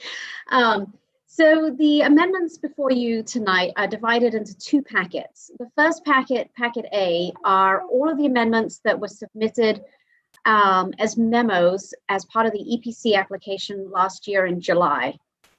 And these amendments, Packet A, the public hopefully are pretty familiar with, as they've been about for a little while. They have been reformatted to reflect the page numbers and section numbers in the exhibit that accompanies this bill. Exhibit 1 to O10, the IDO annual update, is a red line version of the IDO. This incorporates all of the tech edits that the EPC voted on in January. That was the 5th EPC hearing that the EPC held on the first annual update. And so those are all incorporated into the red line version of the IDO.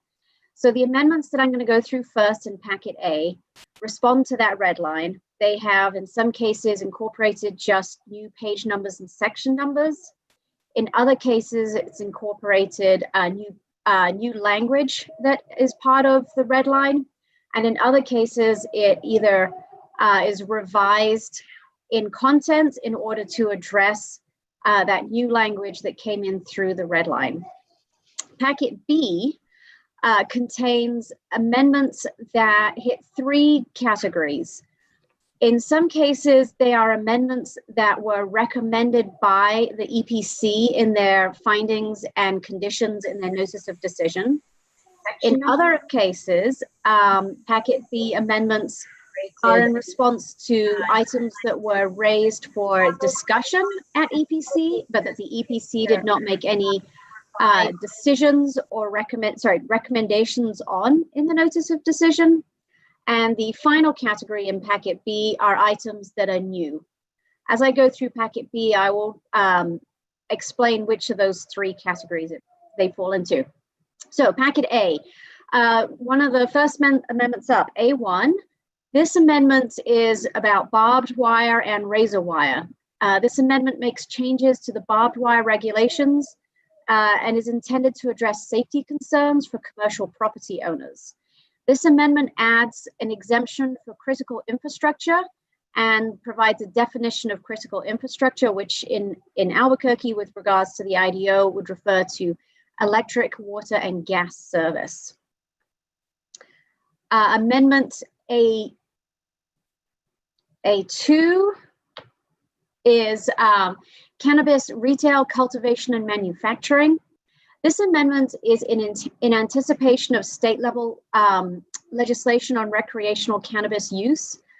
This amendment does not preempt the state decision on legalizing recreational cannabis. It is just intended to be to show that we are thinking ahead in anticipation of if that were to occur. If recreational cannabis is not approved in New Mexico, then the aspects of cannabis retail would not apply. However, the cannabis cultivation and cannabis infused products manufacturing would apply, as they do apply to the cultivation and product manufacturing for medical marijuana, cannabis. This amendment defines those three uses and then includes use-specific standards for each of those, which includes separation distances and air filtration requirements. Amendment A3, civil remedies. This establishes a civil remedies procedure for enforcement proceedings. This is an alternative to criminal procedures. It's not the first time we have this. We actually have this in a couple of other city regulations, including the Uniform Housing Code, the Hart Ordinance, the Noise Ordinance, and Angels Ordinance, which is about dangerous dogs. So A4, this is a relatively unique amendment in that it has a companion amendment in the packet B. So A4 and B4 are companions. We have a cheat sheet table here to help you understand the ramifications of how the different votes apply and the outcomes associated with this. But Amendment A4, cluster development, the intention of this amendment was to improve the standards within the IDO as they apply to cluster development, to encourage development that created truly clustered and small nodes of groupings of homes within a cluster development. So if you think of a large area, you would have lots of little clusters within the area of homes surrounded by open space. I will explain conservation development a little bit later when we come to that one. A5, construction and contractor yard. This amendment makes a construction contractor yard a permissive use in the NRC zone unless within 330 feet of a residential zone district. This use was permissive in the old C3 zone in certain conditions. And when it got translated over into the IDO, it came in as a conditional use. And so where the NRC zone is mapped, it's mostly in pretty industrial areas. And so it seemed appropriate to make this a permissive use in line with the previous code language. However, we recognize there are locations when the NRC zone is close to a residential area. And so in those situations, it becomes a conditional use, recognizing that sensitivity between residential uses and the construction contractor yard. Amendment A6, contextual standards in the UC, Urban Center, Main Street, MS, and PT, Premium Transit areas. So the contextual standards has an allowance that you can reduce your lot size.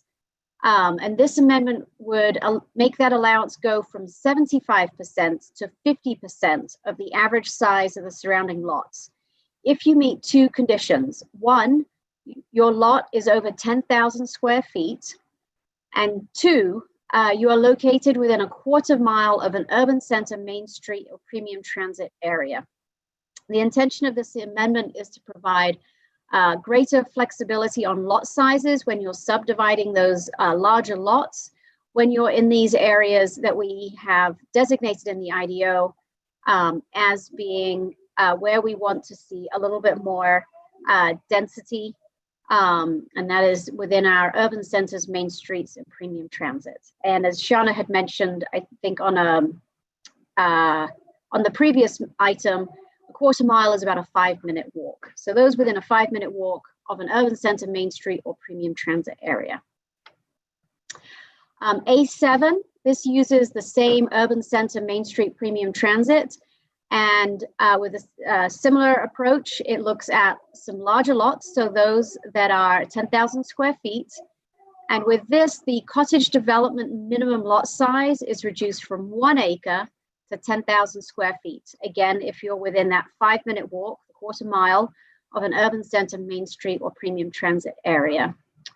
With this amendment, it would not change the formula that underlies a cottage development. And so you would not get more units on there than you would do otherwise, but it does open up the number of properties that could do a cottage development by reducing the minimum acreage threshold in which to apply. So it makes it an option for more people than would be able to right now. But it does not change any density, and it does not change the underlying formula. Amendment A8, this one is a little bit more than just our urban centers, main streets, premium transit. It also applies in the major transit and our activity center areas and the MXH zone. In the IDO today, we have some design requirements for these areas as it applies to drive-throughs.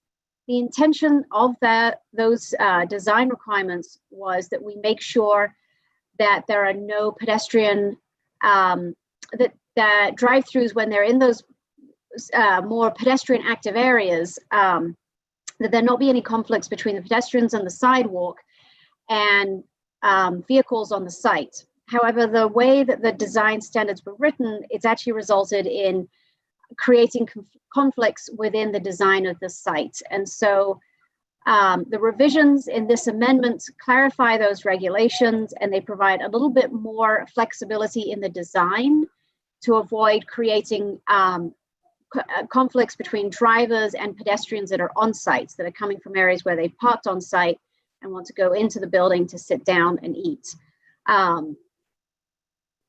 Amendment A9, this revises the thresholds for general retail small. It increases it from 10,000 square feet to 25,000 square feet.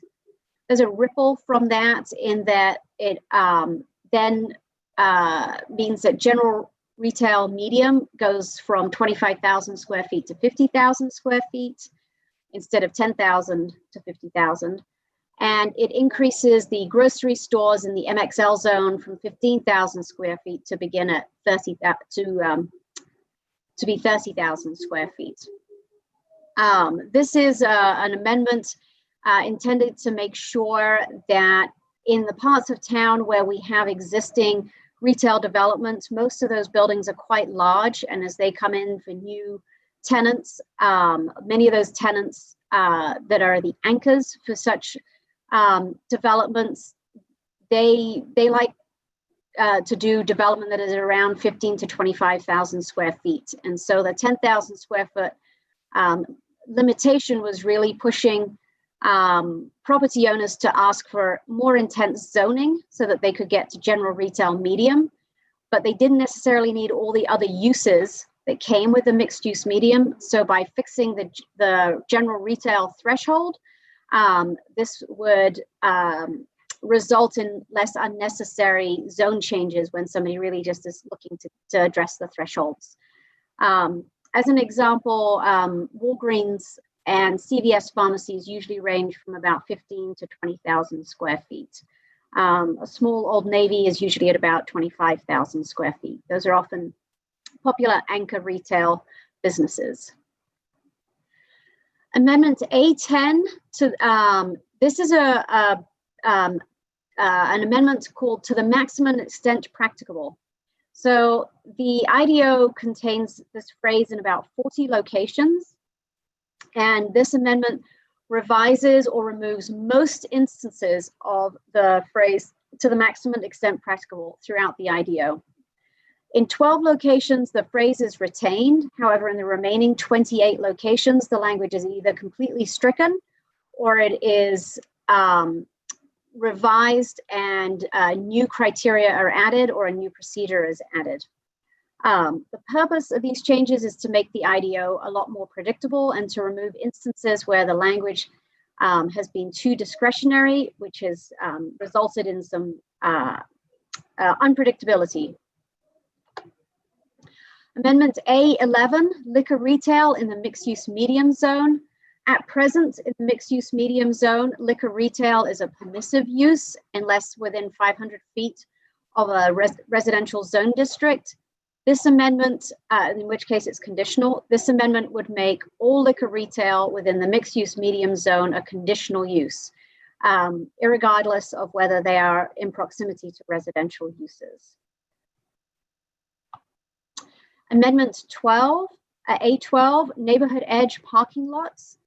The neighborhood edge provisions talk about what you can have on a regulated lot, which is the lot where the development is occurring, and in proximity to the protected lot, and that's the low density residential development on the adjacent property that's in with a certain low density residential zoning. So for example, R1. One aspect of the neighborhood edge is that it currently says parking areas must be separated 50 feet from the adjacent protected lot. However, 50. When you think about how a property is developed, it usually has one of three items going on. It's either got the building, the parking, or the landscaping and open space. If the parking can't be within 50 feet of the protected lot, that leaves you with landscaping and buildings. In some instances, there may be a need for 50 feet of landscaping. However, in many instances, what this will actually result in is that the building will be pushed from the front of the lot, close to the busy street, and back to the back of the lot and close to the low density residential. And so by reducing the parking separation from 50 to 15, it encourages the building to be kept at the front of the lot away from the low density residential. There is a required 15-foot landscape buffer anyway, and so you would have a single family house, a 15-foot landscape buffer, then your parking, and then your buildings. Stepping it up in intensity as you go away from the low density residential. Amendment A13, requirements in the non-residential zones. This amendment has two aspects to it. The first aspect allows for walls in the front setback in the NRC and NRBP zones to be over 3 feet, and for that portion that is over 3 feet in height, they must be 50% opaque. So you have to be able to see through them, but it does allow you to do a taller building at the front. This is important in both of those zone districts, as in that front setback area, there is often overnight parking of commercial vehicles, and they need to be able to secure their vehicles overnight, as they often have tools and what have you in them. The second aspect of this amendment reduces the required outdoor seating area requirements for the transportation and industrial use categories, as these often have very large buildings, but with very modest numbers of employees. The outdoor seating areas are based on square footage rather than the number of people in the building. So you might end up with a huge outdoor seating area, but only maybe 5 people working a shift at a time. Amendment A14, outdoor dining. This removes the requirement for outdoor sidewalk dining to be enclosed. At present, the IDO has some language, the administration is not enforcing it right now, but has some language that requires outdoor dining areas to be enclosed. This amendment would take that requirement away and requires just a clear pathway the dimensions of that are based on the category of roadway, and for furniture, equipment, and other goods to be cleared outside of operating hours. Good example of this is the Il Vicino in Nob Hill. They've got a couple tables and chairs and have a good 6+ feet of sidewalk in front of them that is always clear for the public to walk through. Amendment A15, primary building frontages. This amendment allows for outdoor seating and gathering areas, i.e. patios, to count towards the required 50% primary building frontage in the urban center, Main Street, and premium transit areas. Within those areas, 50% of the lot has to have a primary building frontage along it. And by adding this, your patio area can count as part of that building area. Especially popular as we are currently doing a lot of outdoor dining. Amendment A16, notification and facilitated meeting procedures. This amendment will look a little bit different from what was submitted to the EPC, as this is the sections related to this underwent some pretty significant changes in the red line version. And so the amendment continues with the same intent as the original amendment that was submitted to the EPC, but it refers to the red line changes and the red line version of the IDO. So this amendment requires a notification form for all, sorry, it says notices. It means what we mean, a notification form for all applications. And it allows anyone to request a facilitated meeting. However, there is a time frame associated with in which you can request a facilitated meeting, and it removes the ability to request a facilitated meeting for a policy decision, as all policy decisions are approved by the City Council and involve multiple public hearings, including at least one by the Planning Commission, at least one at the Land Use and Planning and Zoning Subcommittee of the Council, and then always at least one of the full Council. The requirement for the facilitated meeting, we should note that the IDO red line has made the pre-application meetings with the neighborhood a facilitated meeting. And so this request for a post-application facilitated meeting is for an additional facilitated meeting beyond that of the required pre-application meeting. Those pre-application meetings remain on the books, and with the red line version of the IDO, those pre-application meetings are now going to be facilitated meetings. Amendment A17, site lighting. This limits all sources of light, with the exception of neon, from a non-residential property to be limited to 300-foot lamberts when measured from the property line. And this amendment applies to both indoor and outdoor sources of light. Amendment A18, this is a transit parking reduction. This amendment revises the peak frequency from 15 minutes to 30 minutes to receive a 30% reduction in off-street parking, and adds back 10% reduction when located within a quarter mile of any transit service. At present in the IDO, the 15-minute headways to get the 30% reduction generally overlaps with where we have the ART. ART has a premium transit designation, and so that already has a 50% reduction. You can't do both. You don't get 50 and 30 and then 80%. That's not the case. You just get the 50. And so in order for there to be a true nuance between the premium transit areas that are getting the 50% reduction and those that get the 30% reduction, we need to increase the peak frequency to capture more of the routes around town. And so that's the proposed change, to go from 15 to 30 minutes headways. The 10% reduction, this was a parking reduction that was in the prior zone code. This applies to any transit service in the city, doesn't matter the frequency. And if you're located within a quarter mile, so that's that 5-minute walk of any transit service, you will get a 10% reduction in your parking. So onto packet B.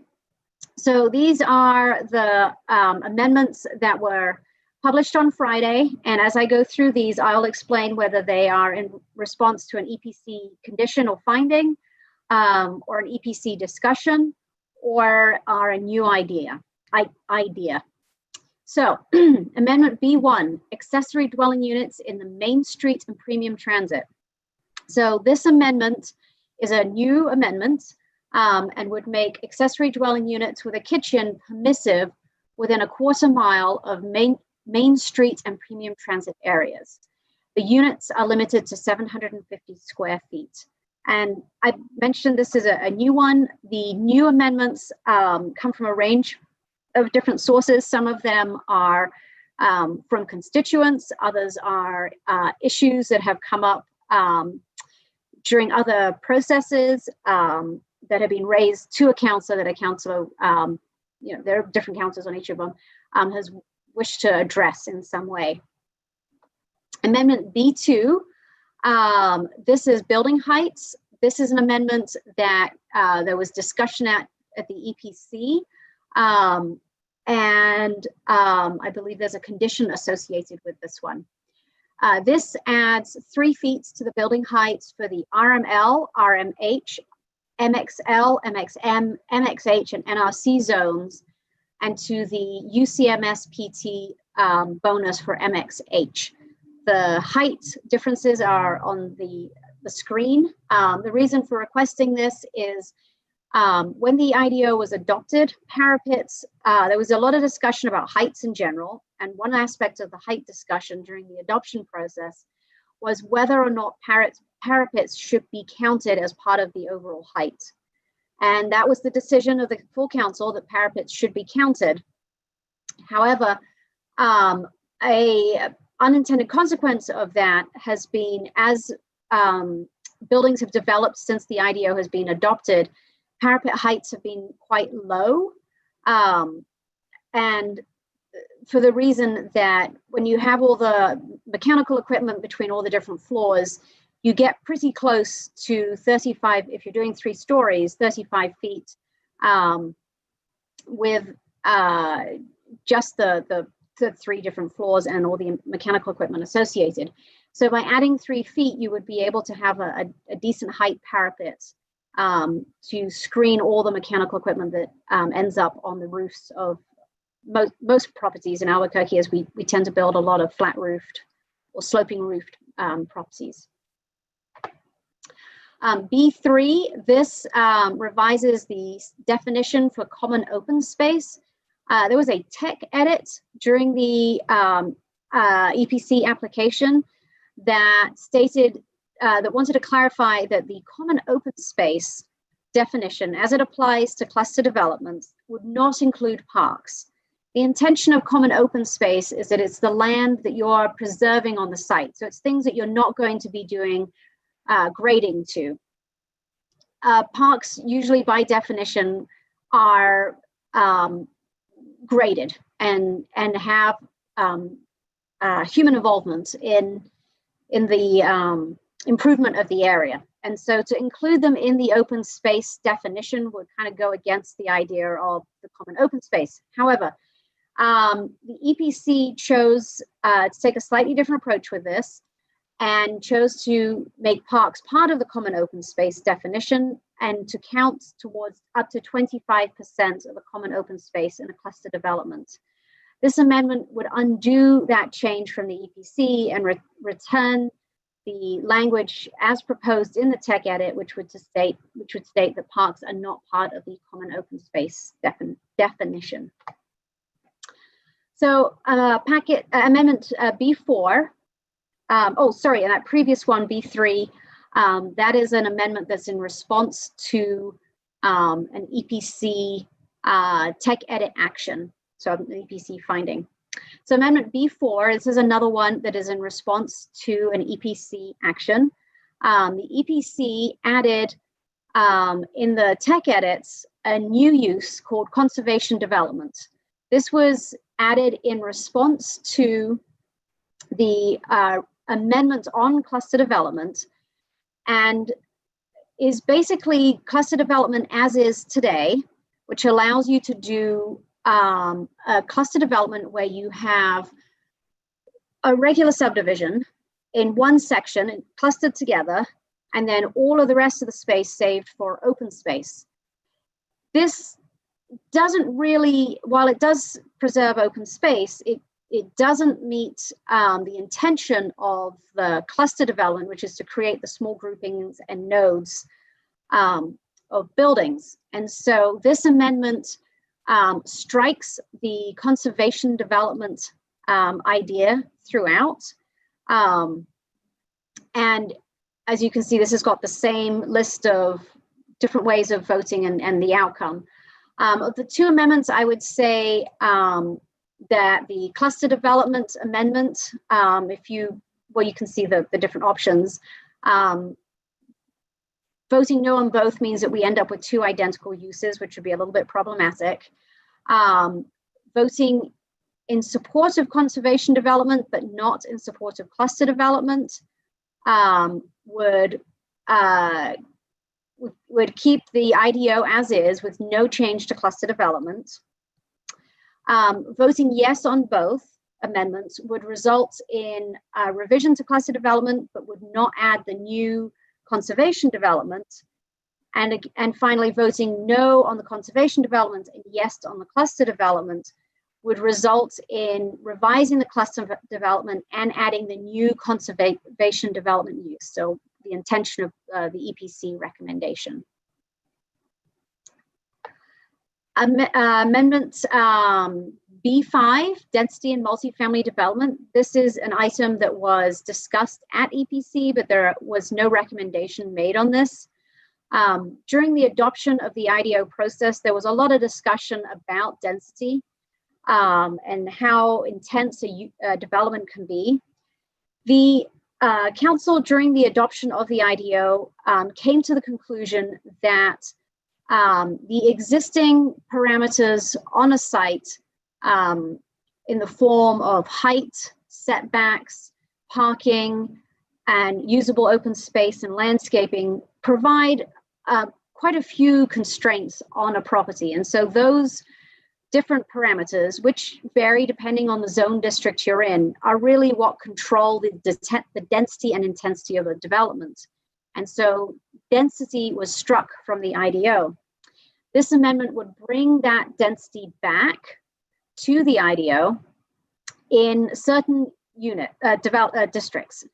It would limit density to 30 dwelling units per acre of project sites in the RML, MXT, and MXL zone districts if the lot is adjacent to a low density residential use that is zoned RA, R1, or RT and is not within an urban center, activity center, economic center, Main Street, premium transit, or major transit area.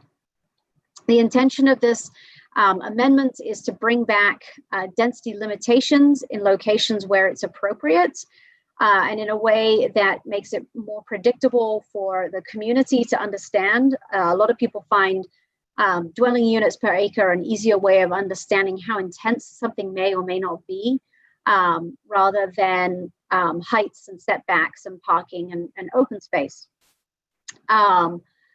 The 30 dwelling units per acre is in line with the multifamily density requirements that were in the zone code prior to the adoption of the IDO.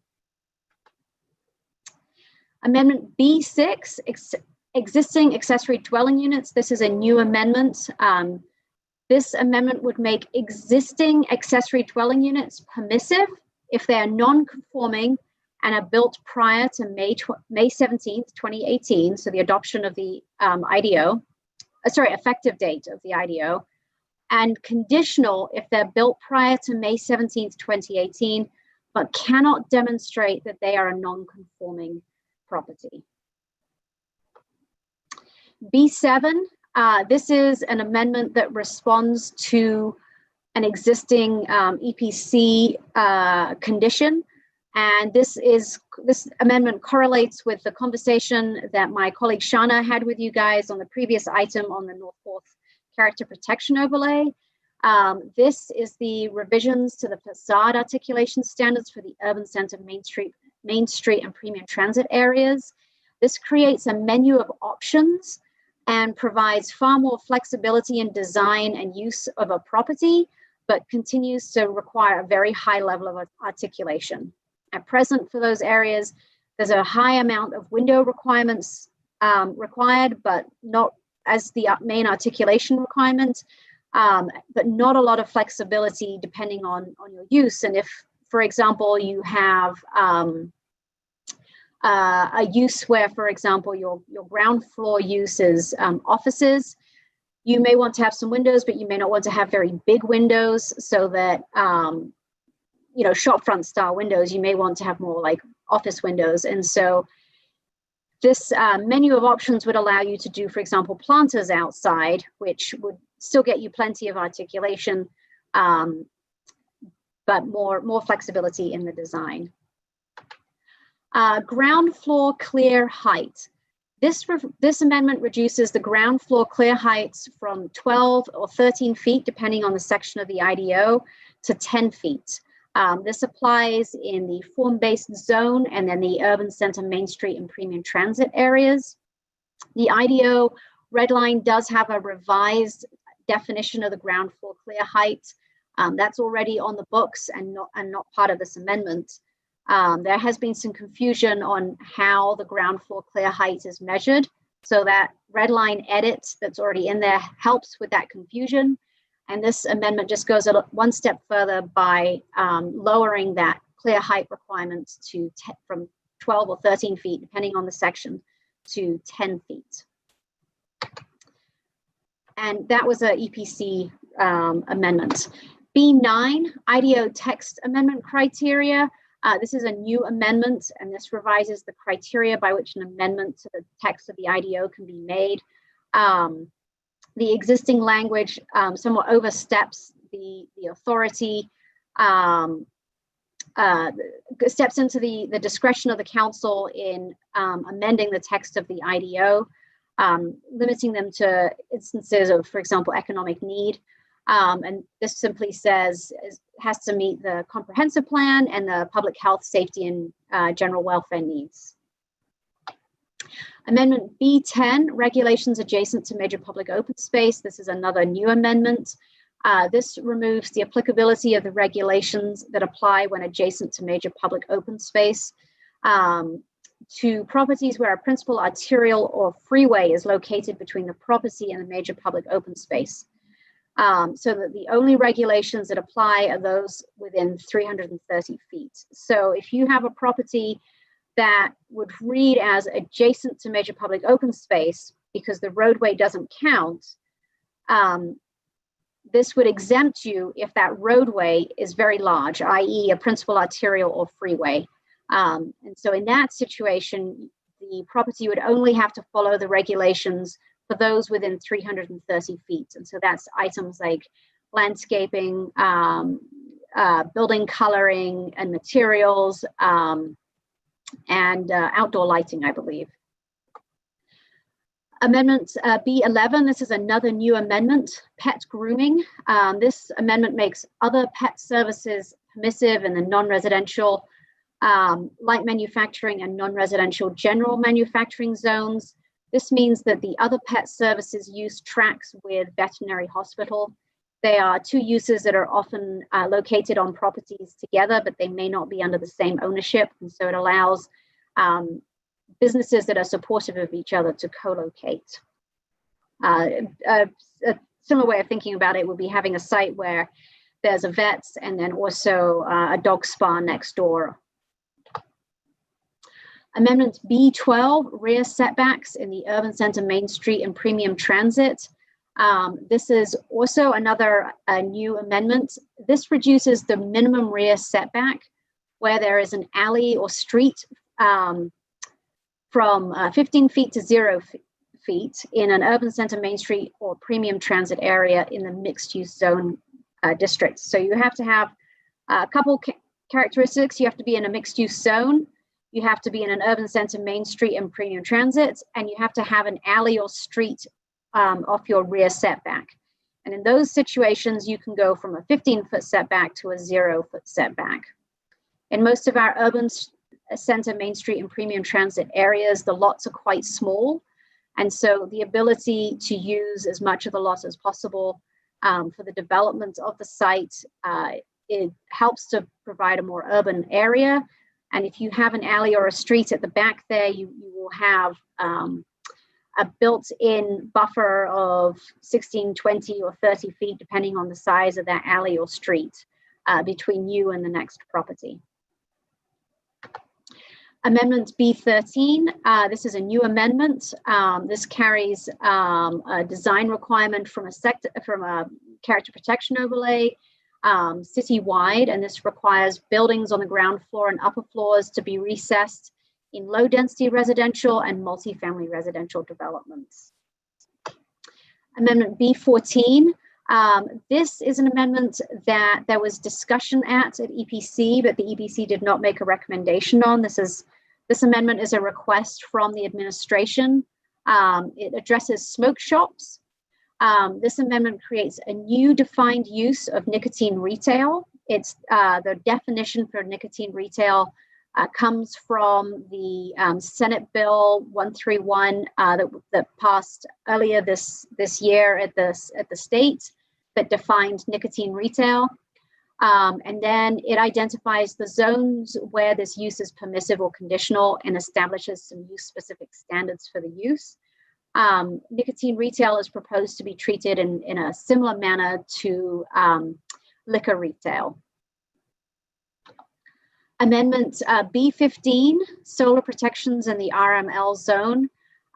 This amendment is one that was a discussion item at the EPC, and this extends the solar protections from the to the RML zone and adds additional criteria for requesting a waiver or adjustment from the ZEO on the solar protections. The solar protections at present apply to RA, R1, RT zones, the low density residential zones. And so this extends that protection to the RML zone. There is only a 9-foot difference between the low density residential zones, which is 26 feet in height, and the RML zone, which is 35 feet. The RML zone is intended to be a low density multifamily zone, and so it makes sense to carry over those solar protections.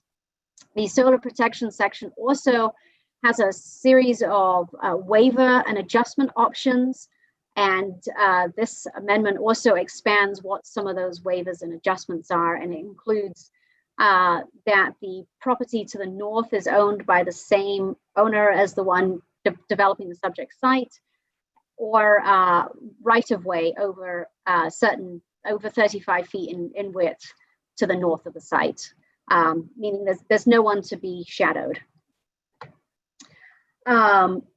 Amendment B12, 16, sorry, street side yard parking. This is a new amendment.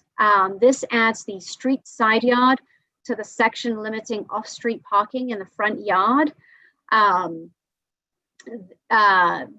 This means that the area that's for the off-street parking and the front and street side can be combined.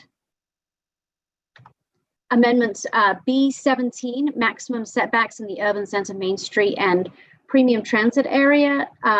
This is a amendment that there was some discussion at the EPC level, but no recommendations on it. This amendment proposes to remove the requirement for a 15-foot maximum side setback on lots with more than 2 street sides on the additional street side. So if you have a property that has frontage on one road and then has a side frontage on 2 different streets on 2 other sides, so you basically got 3 street sides, it's confusing, to the property, the side setback would only apply on one of those side streets. So you pull your building up to one corner. This does not impact the downtown area, as the requirements remain still in place in the form-based zones.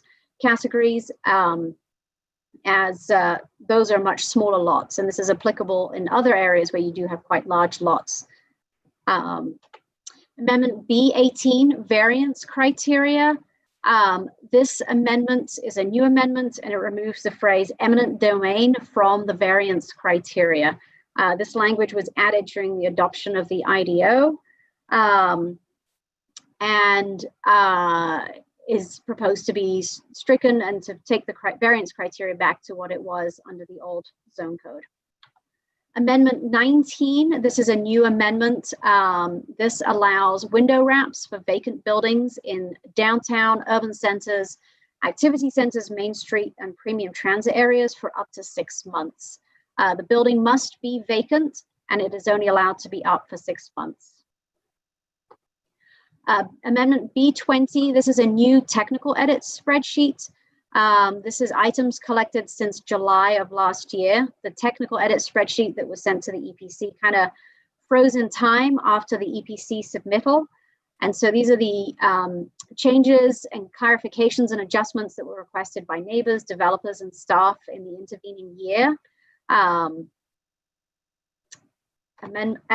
The technical edits spreadsheet includes some items that came up at EPC, some items that were discussed by the EPC, as well as some things that were new. So the technical edits amendment kind of spreads all three of those categories. Amendment B21, cumulative impacts. This is a new amendment. This amendment creates a new procedure to require the study and mitigation of certain uses and their potential for cumulative impacts on nearby residential development. The amendment, as drafted, lists some categories of uses within the IDO. If you meet the following 3 criteria, you have a property that is within a certain distance of low density residential, and it has a use proposed that's within one of those categories, and it's within 660 feet of another use that's within those categories, you would have to do a cumulative impact study, and the request would go to the Planning Commission for their review to review whether or not those cumulative impacts have been addressed or not through the site plan proposal. Amendment B22, this is an item that there was some discussion about, massage parlors at the EPC. This amendment adds a definition for massage parlors and requires that they meet the state licensing standards. And B23, DRB criteria. This amendment is also one that came up at EPC, and also prior to that, we have been working on making sure that the role of the DRB is clear in the IDO, and this amendment removes the criteria that the DRB consider if significant impacts have been mitigated to the maximum extent practicable. The idea is to reduce areas where the DRB is making discretionary decisions and keeps the discretionary decisions within the Planning Commission. And with that, that is the last of my presentation slides. So I will get rid of my screen, if I can work out how to do that.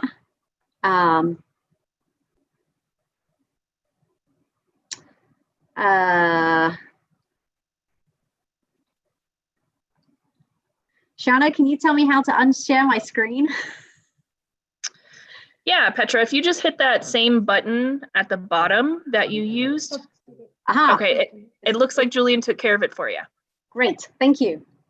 So with that, councillors, I stand for questions.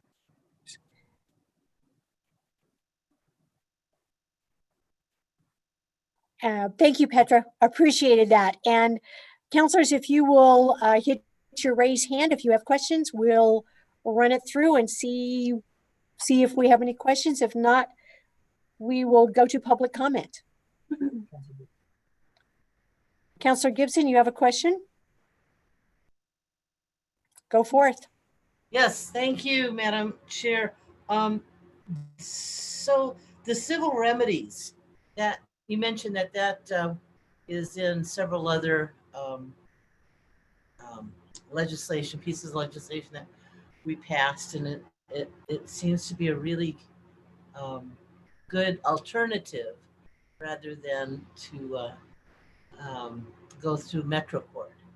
So, and I'm wondering if if it would make sense maybe to have a standalone ordinance and just have all of these other things point to that as,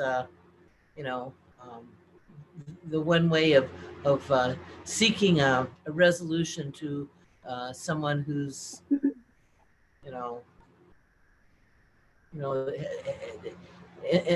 who's answering some kind of a violation or something like that.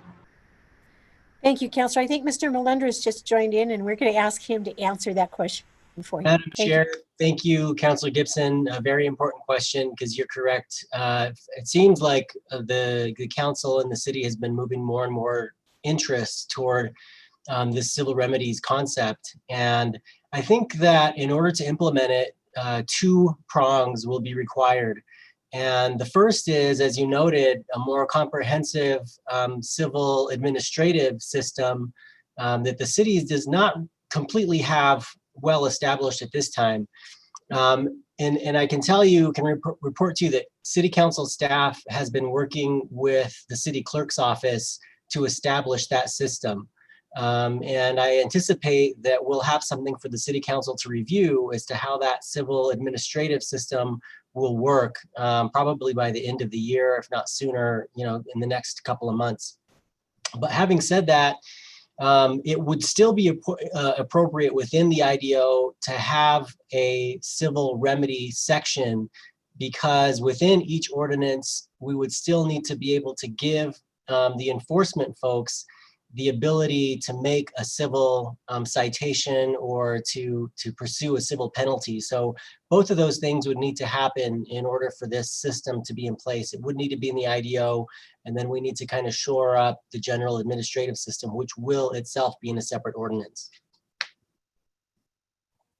Thank you, Mr. Melendres. Any other questions, Diane? Counselor Gibson? Counselor Borrego?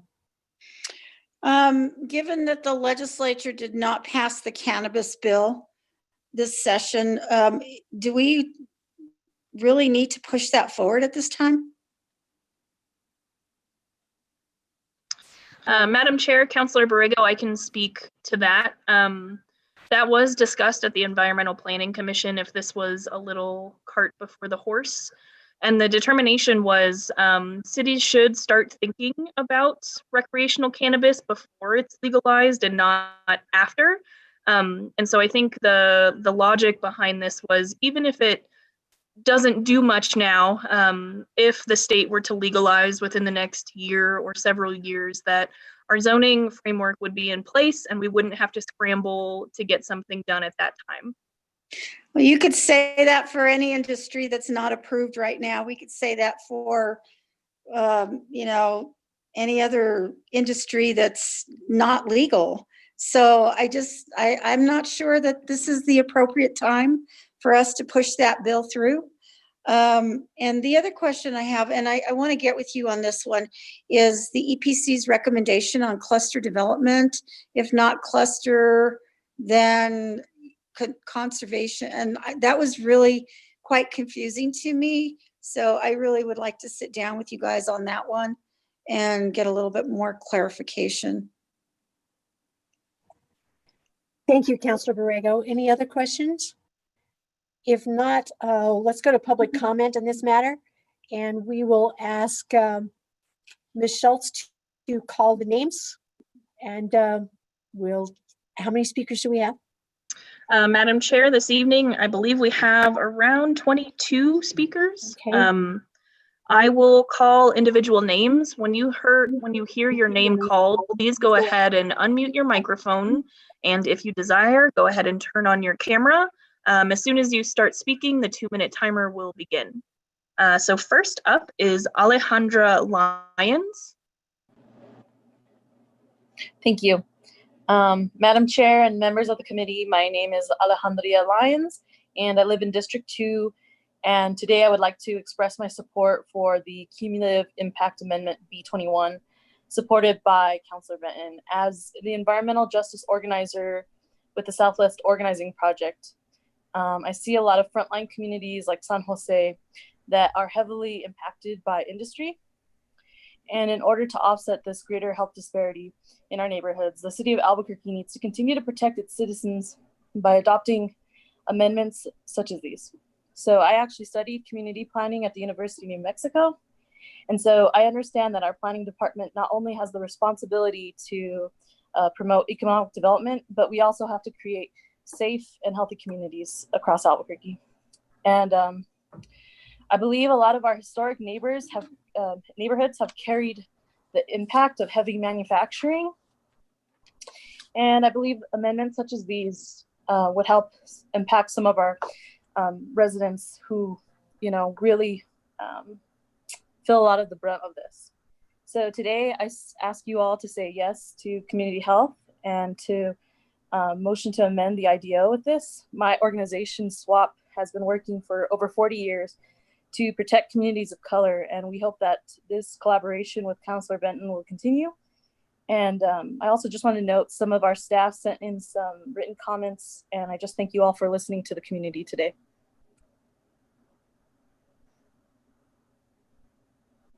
Thank you.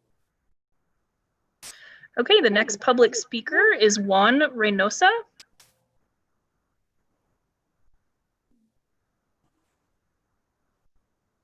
Hello, can you guys hear me?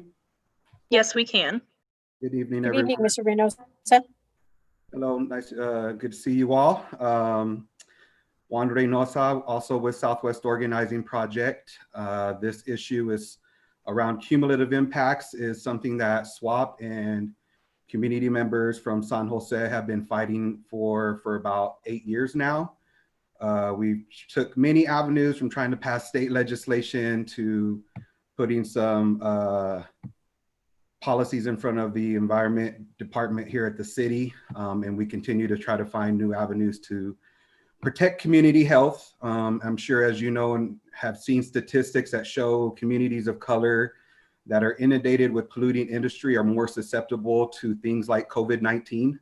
So this type of effort is connected directly to protecting community health, especially in times like this where communities who are inundated by polluting industry once again are feeling the brunt impacts harsher than others. I did see a lot of language and other amendments on Packet B around density of developments and cluster developments. This is similar in nature, except that it mostly applies to polluting industry. Communities like San Jose have a very high percentage of polluting industry when compared to other communities in Albuquerque, and thus they have health statistics that show them bearing the brunt of having those concentrations.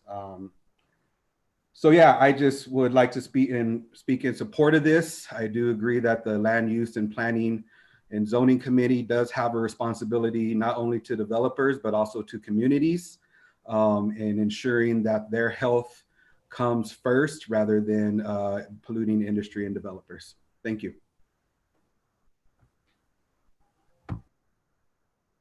Thank you. The next public speaker is Loretta Naranjo Lopez.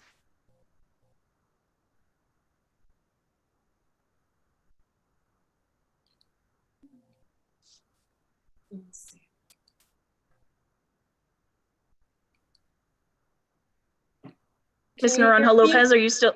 Oh, yes, we can. Go ahead. I can't get the video to open and I want it open, but let me see. Is it the video set? Start my video. Okay, here it is. Okay. Good evening, city councilors. My name is Loretta Naranjo Lopez, and I'm the president of Santa Barbara Martinez Town Neighborhood Association and a member of the Stark Neighborhood Alliance Martinez Town Working Group, and also Albuquerque Interfaith. I would like to state that the city of Albuquerque and the city councilors need to cease and desist the perpetuation of systemic racism against communities of color. And I'm requesting that I would like to support my neighbors in San Jose with the cumulative language. I appreciate that. But I'd also like to see that there's height restrictions. I'm against the extension of more height. I think we need to lower them to respect and to continue the beauty of our city. These heights are too high. The floor area ratio needs to be included, especially the sector plans need to be brought back, and historic overlay zone. And I'm probably missing some other things that we have been discussing for quite some time that were never included in the IDO. And so we'd like to have more discussion on this. I mean, there's so many things that are going on that it is impossible for us to go through all this, but we have a lot of issues that we want to sit down and discuss, and we would like to be heard and that they're implemented. The CPA is not the place to do it, since the city already is telling us they can't promise us anything. So I'm asking that we not increase heights, we protect the neighborhoods, and that's all I needed to say at this time. How do I get my screen back up? Stephen, I lost my screen.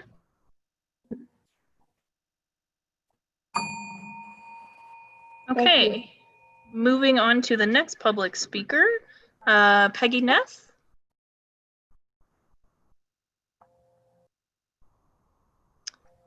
Ms. Neff, are you still here?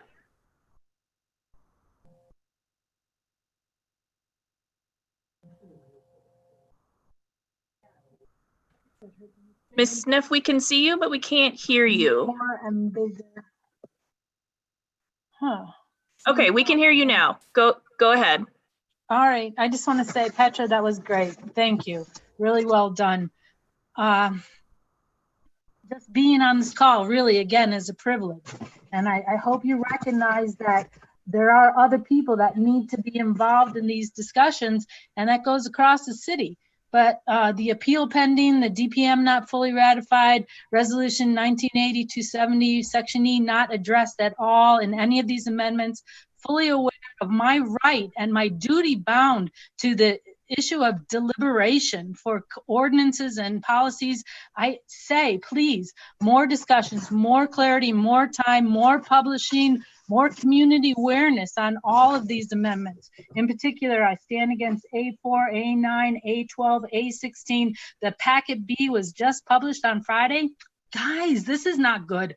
But B2, B3, B4, B5, B9, B16, B18, B19, B20, B23, all these things are important to have fully discussed at many levels, and you haven't done it here. People need to own their destinies, not rent them. The building heights discussions is sincere, and we had limitations and we had protections. I think you've done a lot of good work with a lot of these amendments, and I look forward to hearing how the capacity building process is going to add into the amendments, and I look forward to the next discussions. But truly, you need more time on many of these issues, particularly in regard to clusters.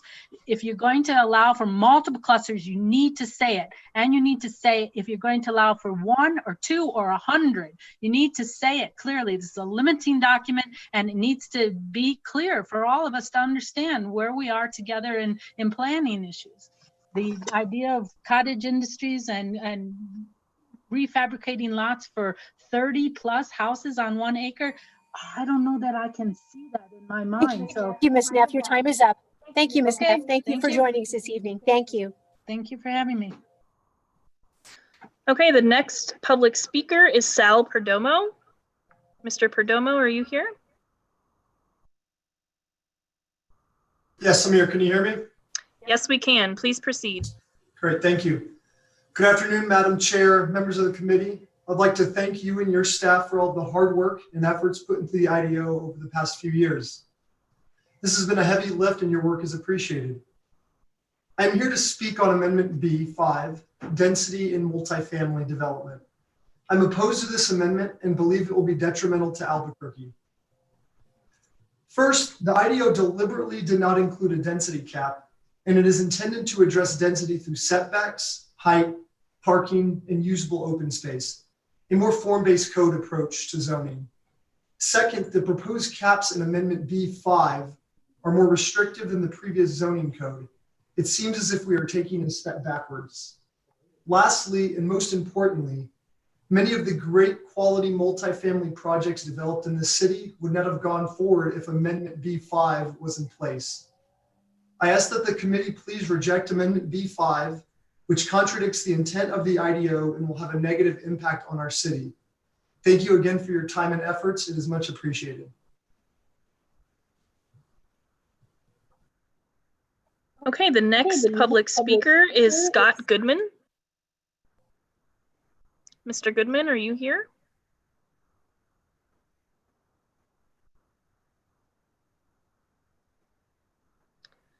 I do not see Mr. Goodman on the call, so we will move on to the next public speaker. Josh Rogers. Mr. Rogers, are you here? Yes, I'm here. Great. Please proceed. Thank you, Madam Chair and councilors, and most of all, thank you to the staff for your tireless efforts of bringing all of these amendments and edits to this point. It's been a monumental effort in responding to the neighborhoods and real estate professionals' concerns over the last 9 months. I'm the Director of Multifamily Development for Titan Development, and we've built 6 multifamily projects in Albuquerque since 2012. I'm here today to speak in opposition to Amendment B as in Bravo 5. This goes against the intent of the IDO. Limiting density by dwelling units per acre is an arcane way of limiting developments, as the number of units is really a product of the size of the individual units, setbacks, building heights, and parking requirements. Imposing this density cap will destroy opportunities to develop multifamily projects with smaller size units, which are more affordably priced than larger units. This will essentially mandate large size units, which have to be priced more expensively. The buildings will end up being the exact same size with fewer units and less affordable. And there will be no differences to the visual aspects of these projects. Lastly, this amendment has been proposed from a controversial project in a particular area. The reactive nature of amendments being spawned from isolated controversial projects is a bad precedent for the IDO. It's not right for one project that creates issues to then blanket the entire city with the regulations. Every project creates some level of controversies that are unique to that project, but may not be relevant to similar projects in different locations. I don't believe it's good policy to take controversial projects and then blanket the city with these reactions. It hampers development opportunities throughout the city and is a step backwards for the goals of the city. Thank you so much. Thank you. Next speaker is Jim Strozier. Mr. Strozier, are you here? I am. Thank you, Madam Chair and committee members. My name is Jim Strozier. I'm principal with Consensus Planning.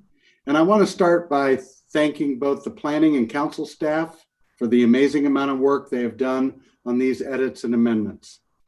I also want to thank the EPC for their thoughtful and deliberate consideration of these amendments. And I also want to thank you, in the council, for putting this process in motion and allowing us this opportunity to comment. I want to talk about 3 of the proposed amendments in Batch B. First, Amendment B3.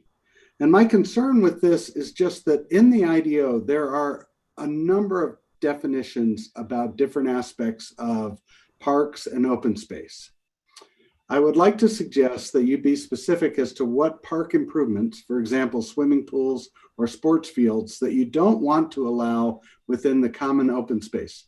For instance, the parks definition in the IDO includes natural areas for passive open space, which may cause confusion in the future since this amendment eliminates parks from being included within the common open space.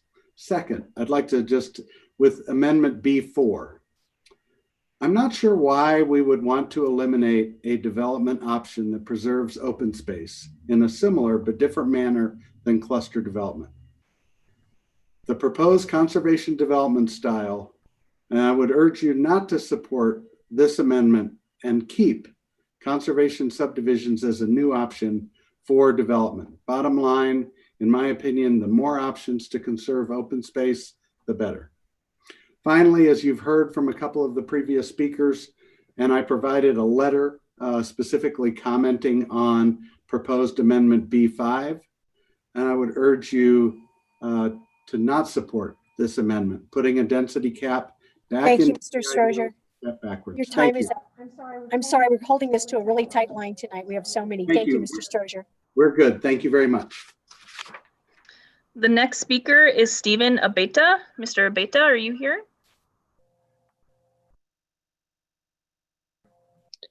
Yes, I'm here. Great, please proceed. Hello, Madam Chair and fellow fellow city commissioners.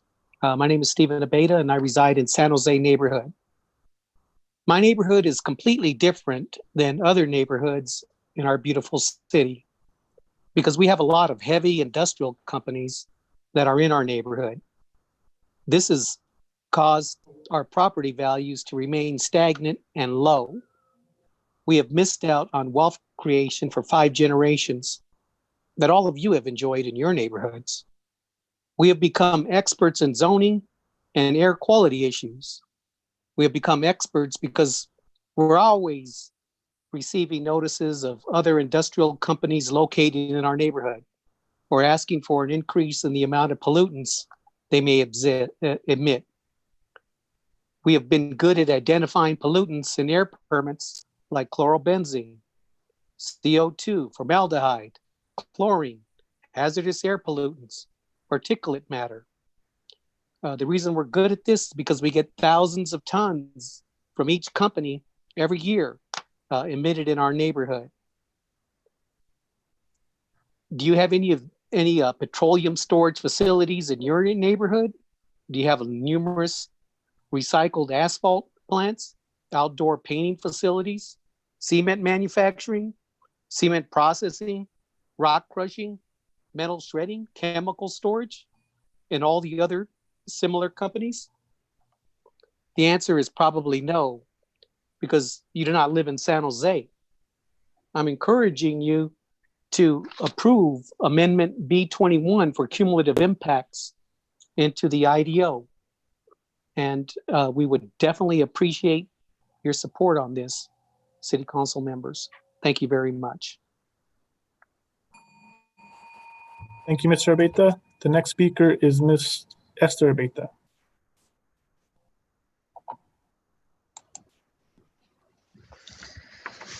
Hello, Madam Chair, Ms. Jones, and Loops Council Committee members. My name is Esther Beta, and I reside in San Jose. I am here today to support adding an amendment to the IDO for cumulative impacts.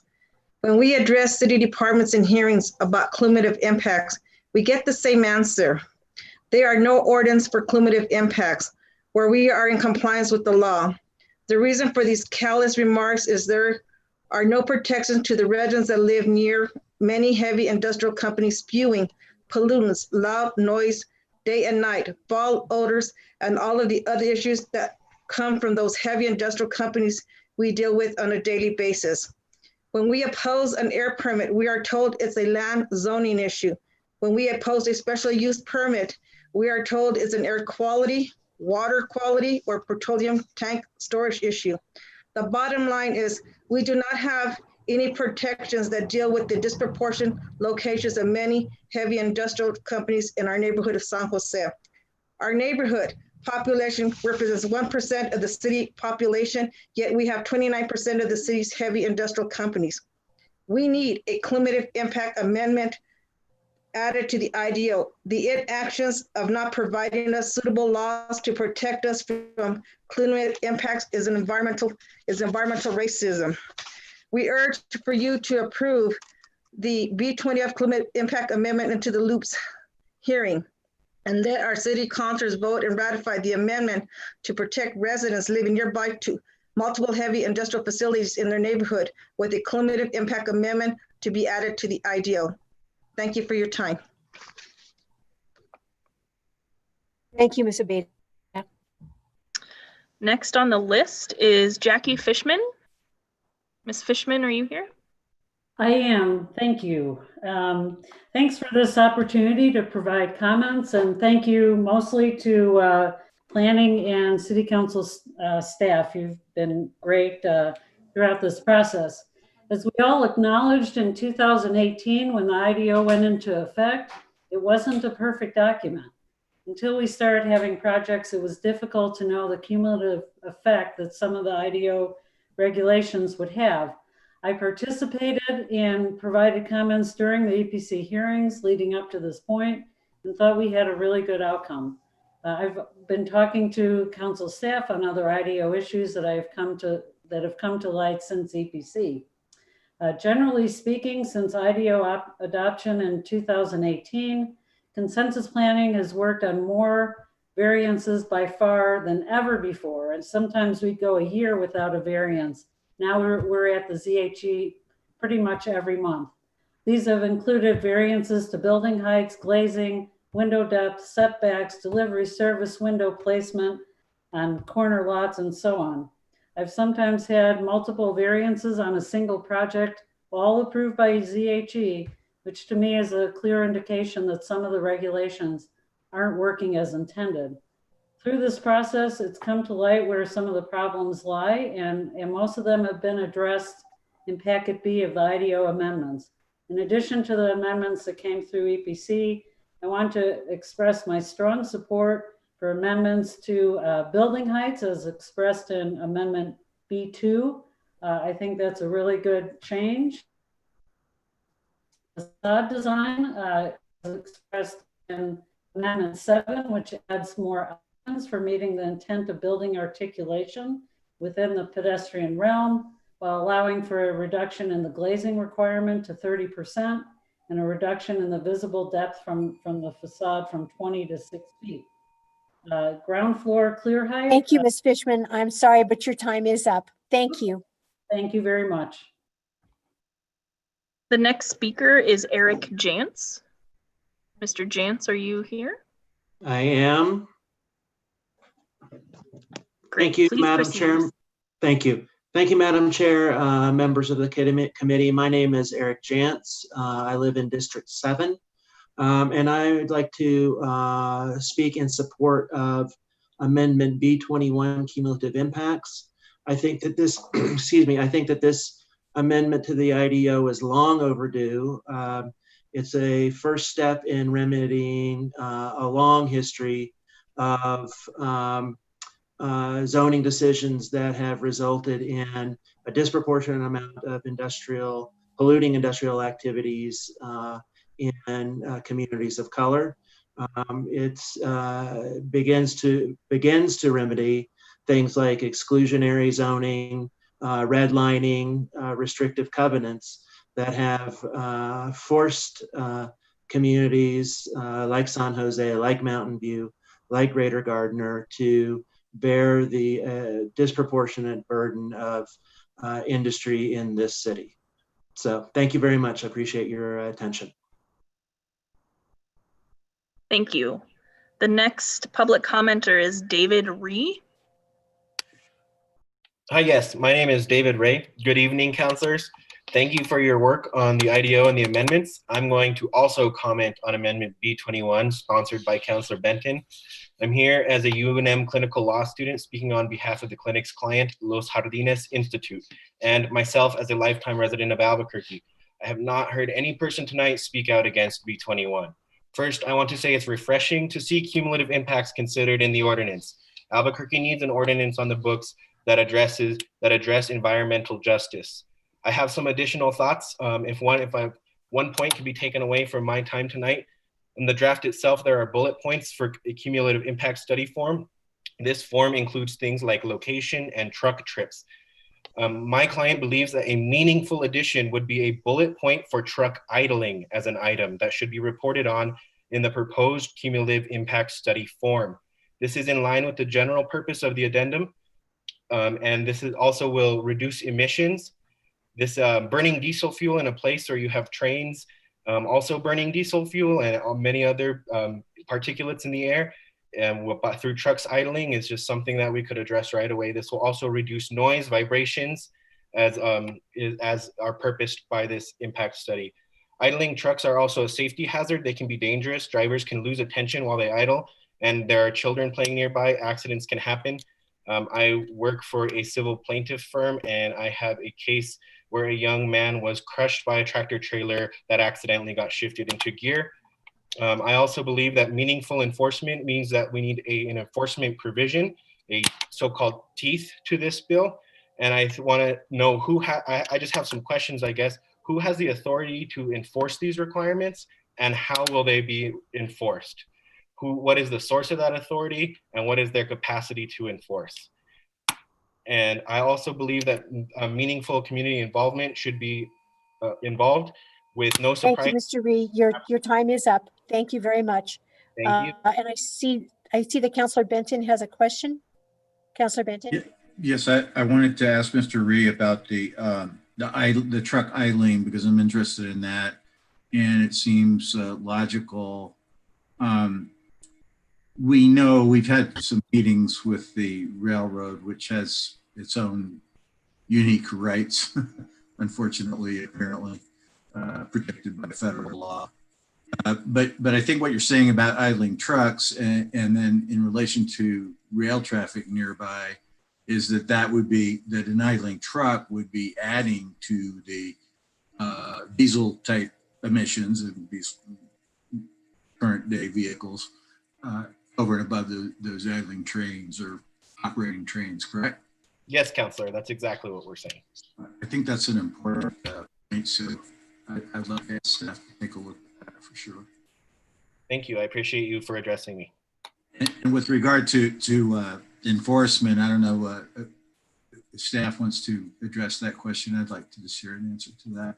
I think, basically this is part of the zoning code, but if staff would please address how planning department enforcement would interact with any other assistance. Thank you, Councillor. If you're all right, we're going to ask Ms. Schultz to respond to that. Madam Chair, Councillor Benton, that cumulative impact statement that would be required to be filled out, that would have all these metrics like idling trucks and truck trips and the like, would be considered by the Environmental Planning Commission. It would be part of the application that the developer would submit to the planning department. So I believe it would be the planning department who would enforce on that cumulative impact statement if what the developer is actually doing on the property does not match what they committed to what they would be doing on the property. I would welcome input from the planning department on that, just to make sure I'm not misspeaking, but that would be my interpretation. It looks like Director Williams and Mr. Brito have both turned on their cameras, so maybe they can respond as well. Madam Chair, Councillor Benton, Ms. Schultz is correct. I mean, essentially it would be the job of the Code Enforcement Division based on conditions or standards that would be adopted by the Planning Commission to ensure that those are upheld, that they're being, that the business is operating in accordance with whatever promises or rules were established as it relates to the operation. From a planning standpoint, I think certainly myself and other community planners, trained, educated community planners are in alignment with and agree with the principles of B21. But the manager in me does have some questions about staff capacity and how, if adopted, the department would vet these, properly advise the decision makers, and then on the back end, to your point earlier, enforce or ensure that these sorts of things are being adhered to.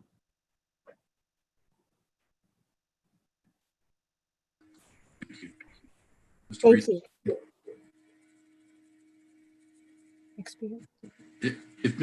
Madam Chair, if Mr. Brito doesn't have anything to add, point well taken, Mr. Director.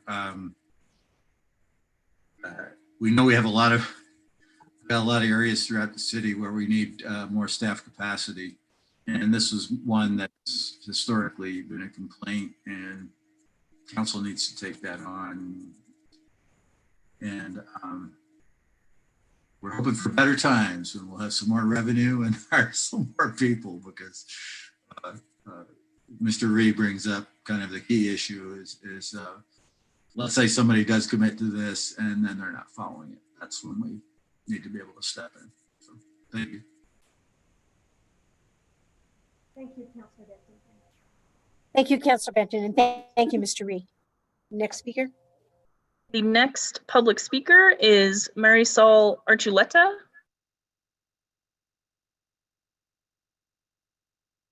Ms. Archuleta, are you connected? Okay, it looks like she is not on the Zoom call, so we will move on to the next speaker, who is Jim Chinowith. Mr. Chinowith, are you here? I am here. Great, please proceed. Thank you, Madam Chair Jones and councilors. My name is Jim Chinowith. I'm the Managing Director of CBRE, a commercial real estate service provider here in town. I'm appreciative of all the effort that's gone into the meeting. However, I am opposed to the Amendment B5 dealing with reinstituting density limits on multifamily properties. As has been mentioned by some others earlier, my concern with this amendment is that it will exacerbate the housing affordability problem that we have in Albuquerque and will make it more challenging to do infill development and promote more multifamily development on the outskirts of the city. Therefore, I really don't think that this is in the public interest. Thank you for your time. Thank you, Mr. Chinowith. The next public commenter is Peggy Norton. I know that Peggy Norton had technical difficulties earlier, and she did send me an email asking if I could read her public comment that she submitted for the record. Oh, she is here. Great. Peggy, we can hear you loud and clear. I launched my Zoom again, and that got me back to here. So yeah, I would like to make my own comments. I appreciated I think that communication on the CPO was exactly what we could have hoped for. I'm concerned about Amendment A7, which provides for cottage development on a 1/4 acre. There was a lot of discussion between the coalition members and planning, and we came up with compromises for acreage and number of buildings. And so due to our previous negotiations, at this time, we do not support this amendment. On Packet B, it seemed like a lot of amendments being rushed in at the last minute for any residents or neighbors to know anything about. I just got a call from one of our people about B21, David Wood from Greater Gardner. We support B21 because we ran into those problems with the transfer station. It really didn't matter. The air emissions from one lot to a next lot to a next, each individual lot was looked at the same, and it didn't take into consideration all of the air quality or all. Idling trucks is of course very important. Cannabis, I didn't have time to read those in detail, but I know the Everest greenhouses up on North 4th Street near Alameda have been very detrimental to that neighborhood. And I hope that whatever you are addressing with the cannabis regulations, that maybe you've talked to some of the people up there. I don't know the status of it at this point, but I know there was a lot of complaining about the light, the smells, light and smells mostly. And one other thing, okay, and also in Packet B, increasing building heights. It seems Ms. like Norton, building. Pardon? I'm sorry, but your time is up. Thank you, Okay. ma'am. Thank you. Madam Chair, if I just could ask a question. Of course, Councilor Ben. Peggy, I realize that to people, I mean, these would seem like we're just springing them, but I say with regard to several of them, they've been constituents that have brought them forth and asked questions of councilors. Specifically, of course, the big one that we've been hearing about is the cumulative impact. And we've been working on that for a long time. There had to be a lot of legal research on that. We're kind of stepping out within the zoning code to try to tackle this because we're we feel like we've been, as described by Mr. and Mrs. Abeta, who were been great leaders, and the folks from SWAP who really worked hard on this issue. We all kind of scratch our heads with regard to some of the preemption problems that we have with regard to actual air quality and things that are water and air quality groups we would hope would be tackling, but it's been frustrating to me as a counselor over the years, specifically with air quality. And so we're really kind of stepping out there, and I think we've done a lot of good work together with the community. So I'm not familiar with all of these amendments myself. There are different counselors who brought some of them forward. I don't agree with all of them myself.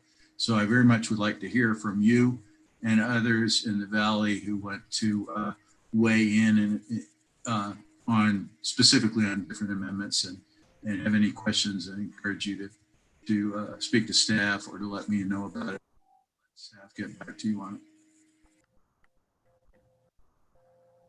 Thank you. Thank you, Councilor Benton. Next speaker. Our next speaker is Mr. Joe Romero. Mr. Romero, are you here? It looks like Mr. Romero is not here, so we will move on to Mr. Dan Regan. Mr. Regan, are you here?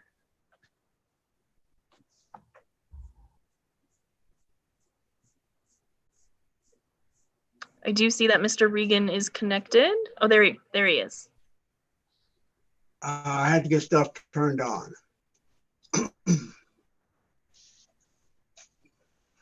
Chair and members, I am representing District 4 Coalition and the Knapp Heights Neighborhood Association. The planning department found this massive project to be daunting. The EPC in its first literally threw up its hands in frustration. The development industry at the EPC meeting said it couldn't cope with the onslaught and needed more time and resources. Imagine those poor folks. The NAs, the HOAs, and the coalitions looked at 545 pages of legalistic zoning regs and many despaired. But everyone slogged through tech edits and council amendments for the better part of a year. And then in less than 3 business days from this meeting, the council comes up with 23 brand new, previously unknown and unseen amendments. And Mr. Benton, Councilor Benton just admitted he wasn't aware of the real contents of some of them and expects them to be vetted at possibly a single LUPS meeting, according to what I was told by council staff, and then possibly passed by the full council. All of the above is one of the best recipes of sad insanity, and that's before you add in COVID-19 and Zoom meetings, which are pretty far from real public meetings. If the amendments in Packet B are accepted and treated as equals to the tech edits and packets in Packet A, I submit that the council is guilty of malpractice in carrying out their responsibilities to our city. No matter how good any of the amendments are, there's no time to vet them per the conversation about how can these things in B21 be enforced. I think you're going to do a great disservice. There's an odor to the Packet B, and it ain't perfume of any sort. Mr. Regan, my apologies, but your time is up. Thank you, Mr. Regan. Thank you. Okay, the next public speaker is Don Hancock. Mr. Hancock, are you connected?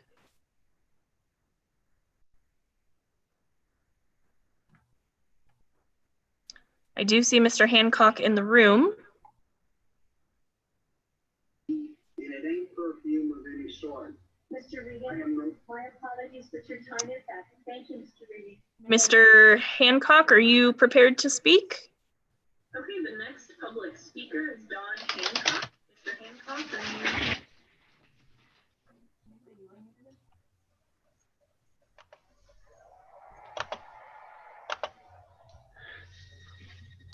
Yes, I'm There- here. Yes, we can see you Hopefully you now. can hear Please me. proceed. Yes. I'm Don Hancock, the Secretary Treasurer of the University Heights Neighborhood Association, which is the neighborhood association south of the University of New Mexico. We've been involved for many years with zoning issues. We submitted a written comment.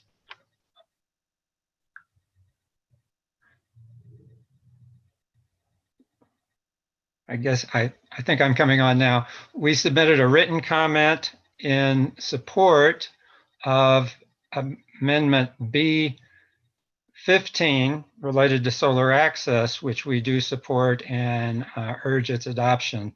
I want to talk briefly, though, about our opposition to A18, the transit parking reduction.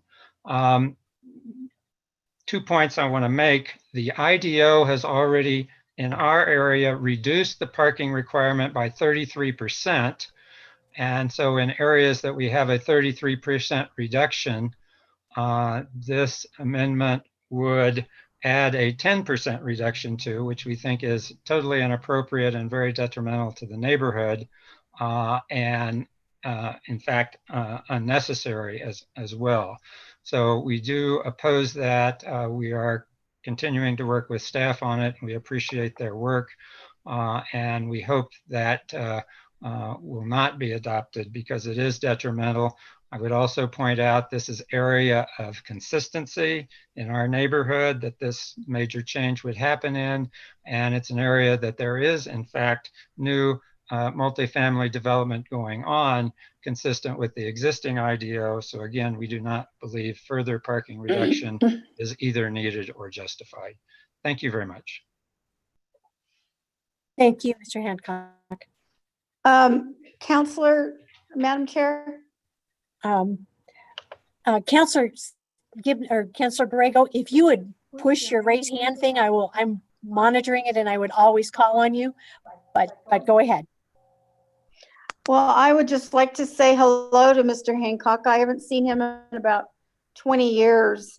And also, I don't have any comments in my inbox regarding any of these amendments. So I'm just wondering if people who are commenting and have sent them would please send them to me. Thank you.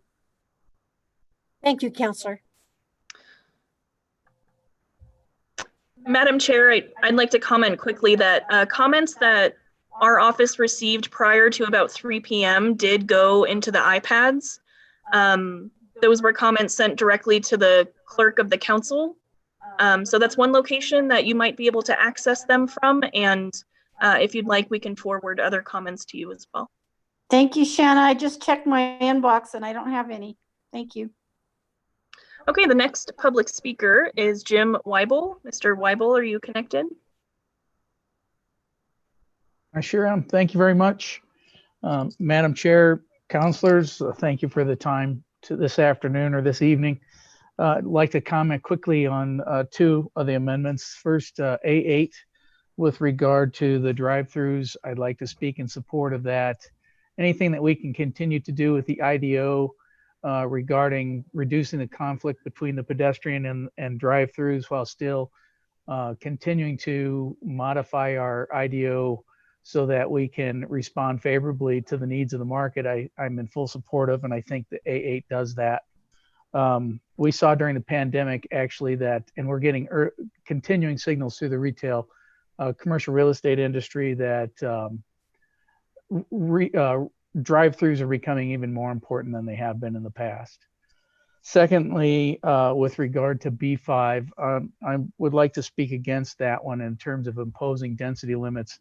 I think the IDO had a very nice set of design standards requiring building heights and setbacks and parking and landscaping to regulate projects and protect areas around the project, provide nice transitions. And I think those should be left in standing, removing artificially or arbitrary density limits. Thank you very much. Thank you. The next public commenter is Michael Voss. Mr. Voss, are you connected? Yes. Good afternoon. So this afternoon, I'm going to speak on one amendment, A10, and the revisions proposed to the maximum extent practicable language in the IDO as modified since the EPC hearing. Many of these changes do seem acceptable. However, I'd like to point out some issues that I think that should be looked at in terms of two groups. First are a group that are changes to the sensitive lands section to simply avoid the sensitive features and requiring anything that cannot avoid them to be reviewed as a site plan EPC. Some development projects have no options based on location or other factors, but having some limited impact on sensitive lands and need to be reviewed under maximum extent practicable lens, so to speak. By requiring the EPC review is one way to go about that. So ultimately, I think this is a city council policy decision that I hope is given very careful consideration. The second group, I think, potentially compounds upon the first one, and these are the changes to the review and decision criteria for master development plans and site plans, including EPC applications. By deleting the maximum extent practicable part of the criteria, how is it decided what is considered significant and if it has been mitigated, those impacts, and how much is adequate? Mitigation does not seem like either a yes or no answer.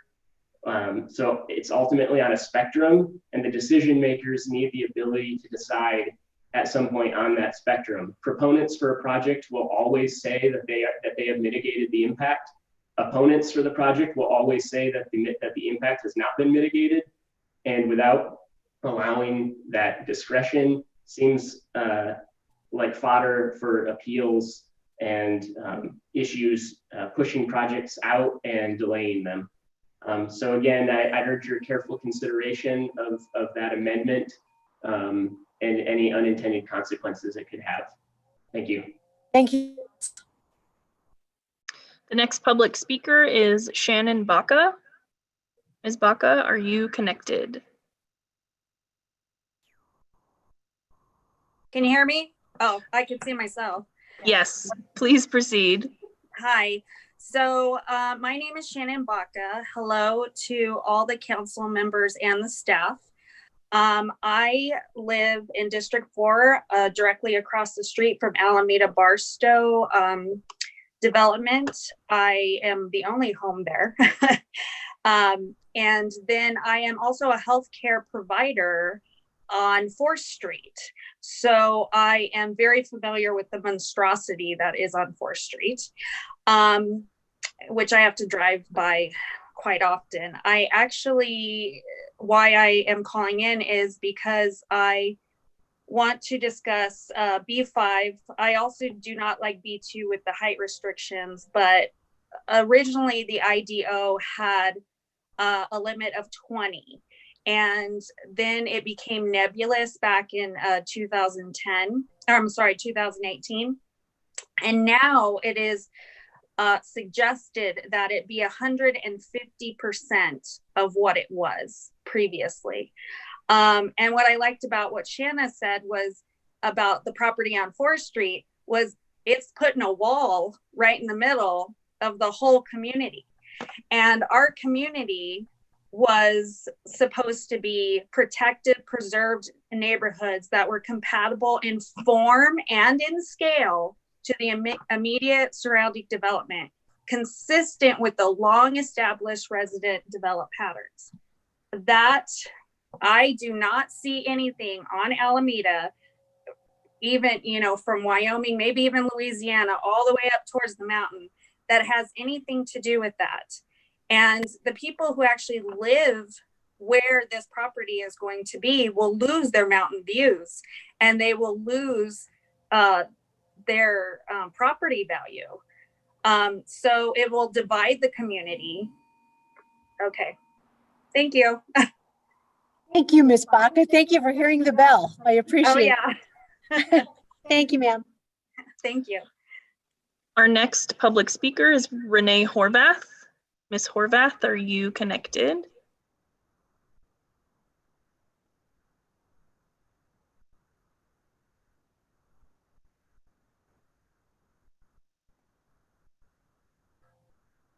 Ms. Horvath, are you still on the call?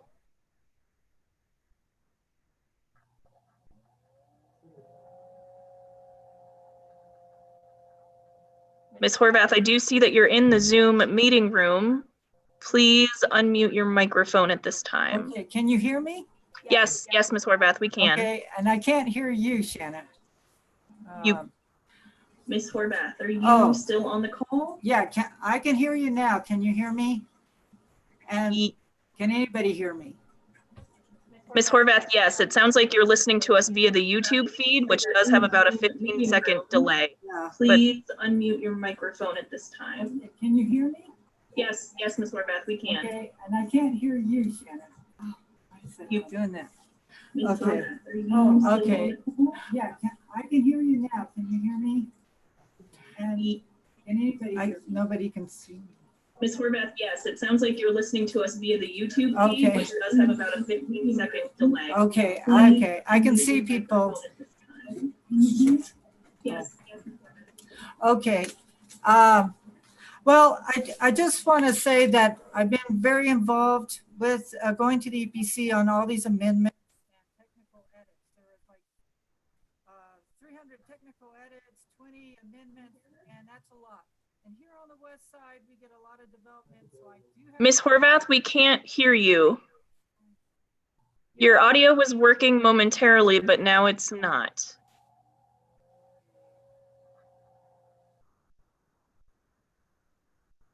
Now your microphone is muted. Go ahead and unmute it.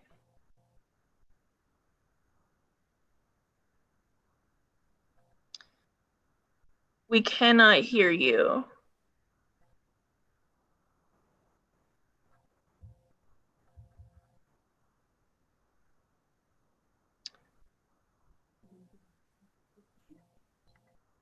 Your microphone is now unmuted. Can you try to say something? We can't hear you at all.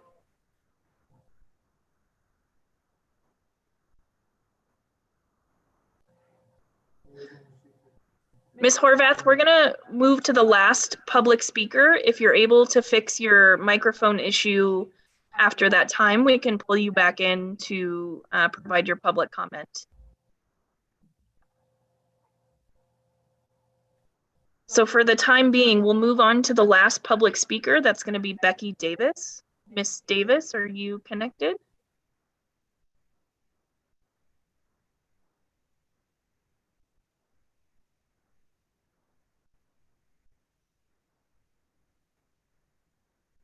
Hey, yes, I am trying to be here. The video portion is not in there. Now we've got video. Yay!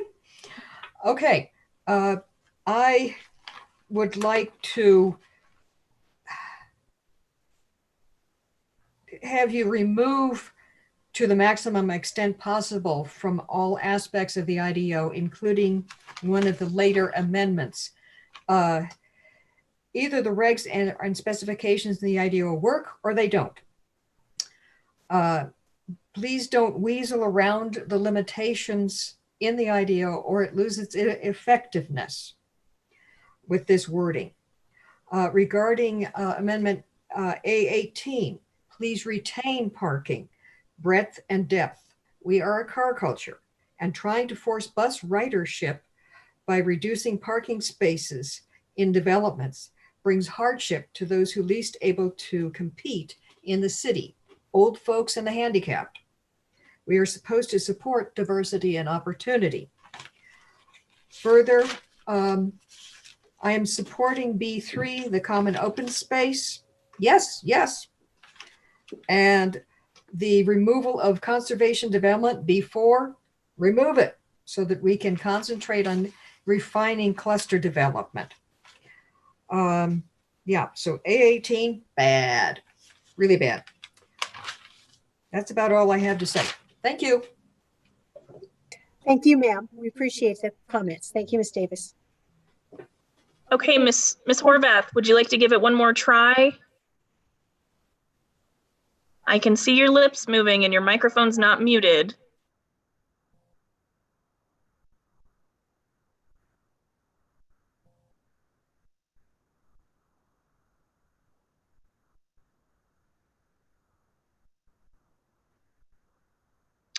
We still cannot hear you.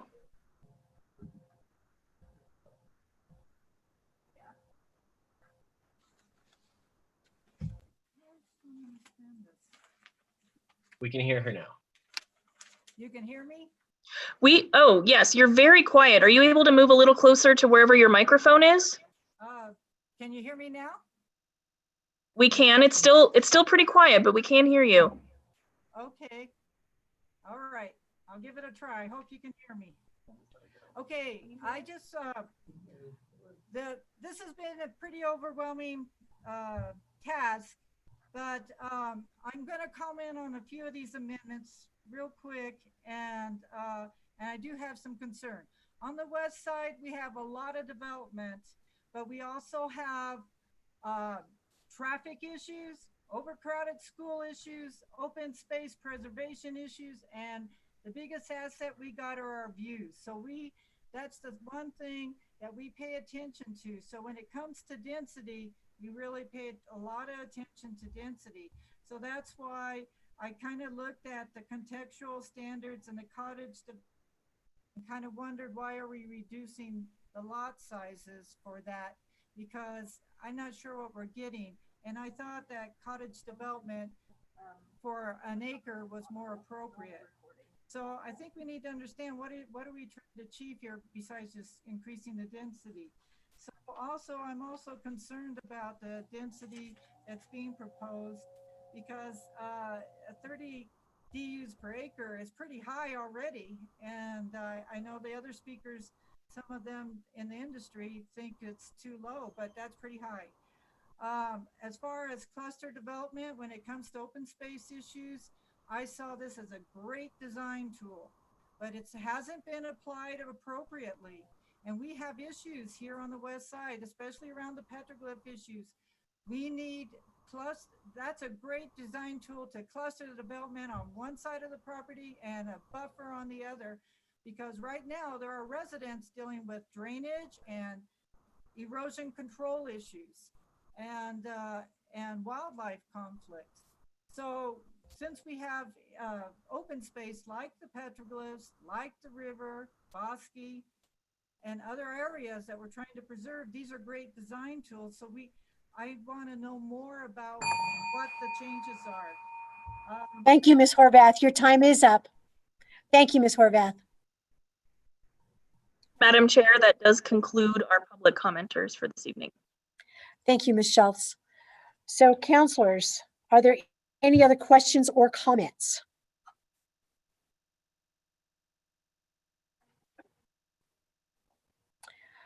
Seeing none, I make a motion to adjourn and I make a motion to defer this until the next LUPS meeting. Second. Somebody raise your hand. Councilor Benton has seconded that.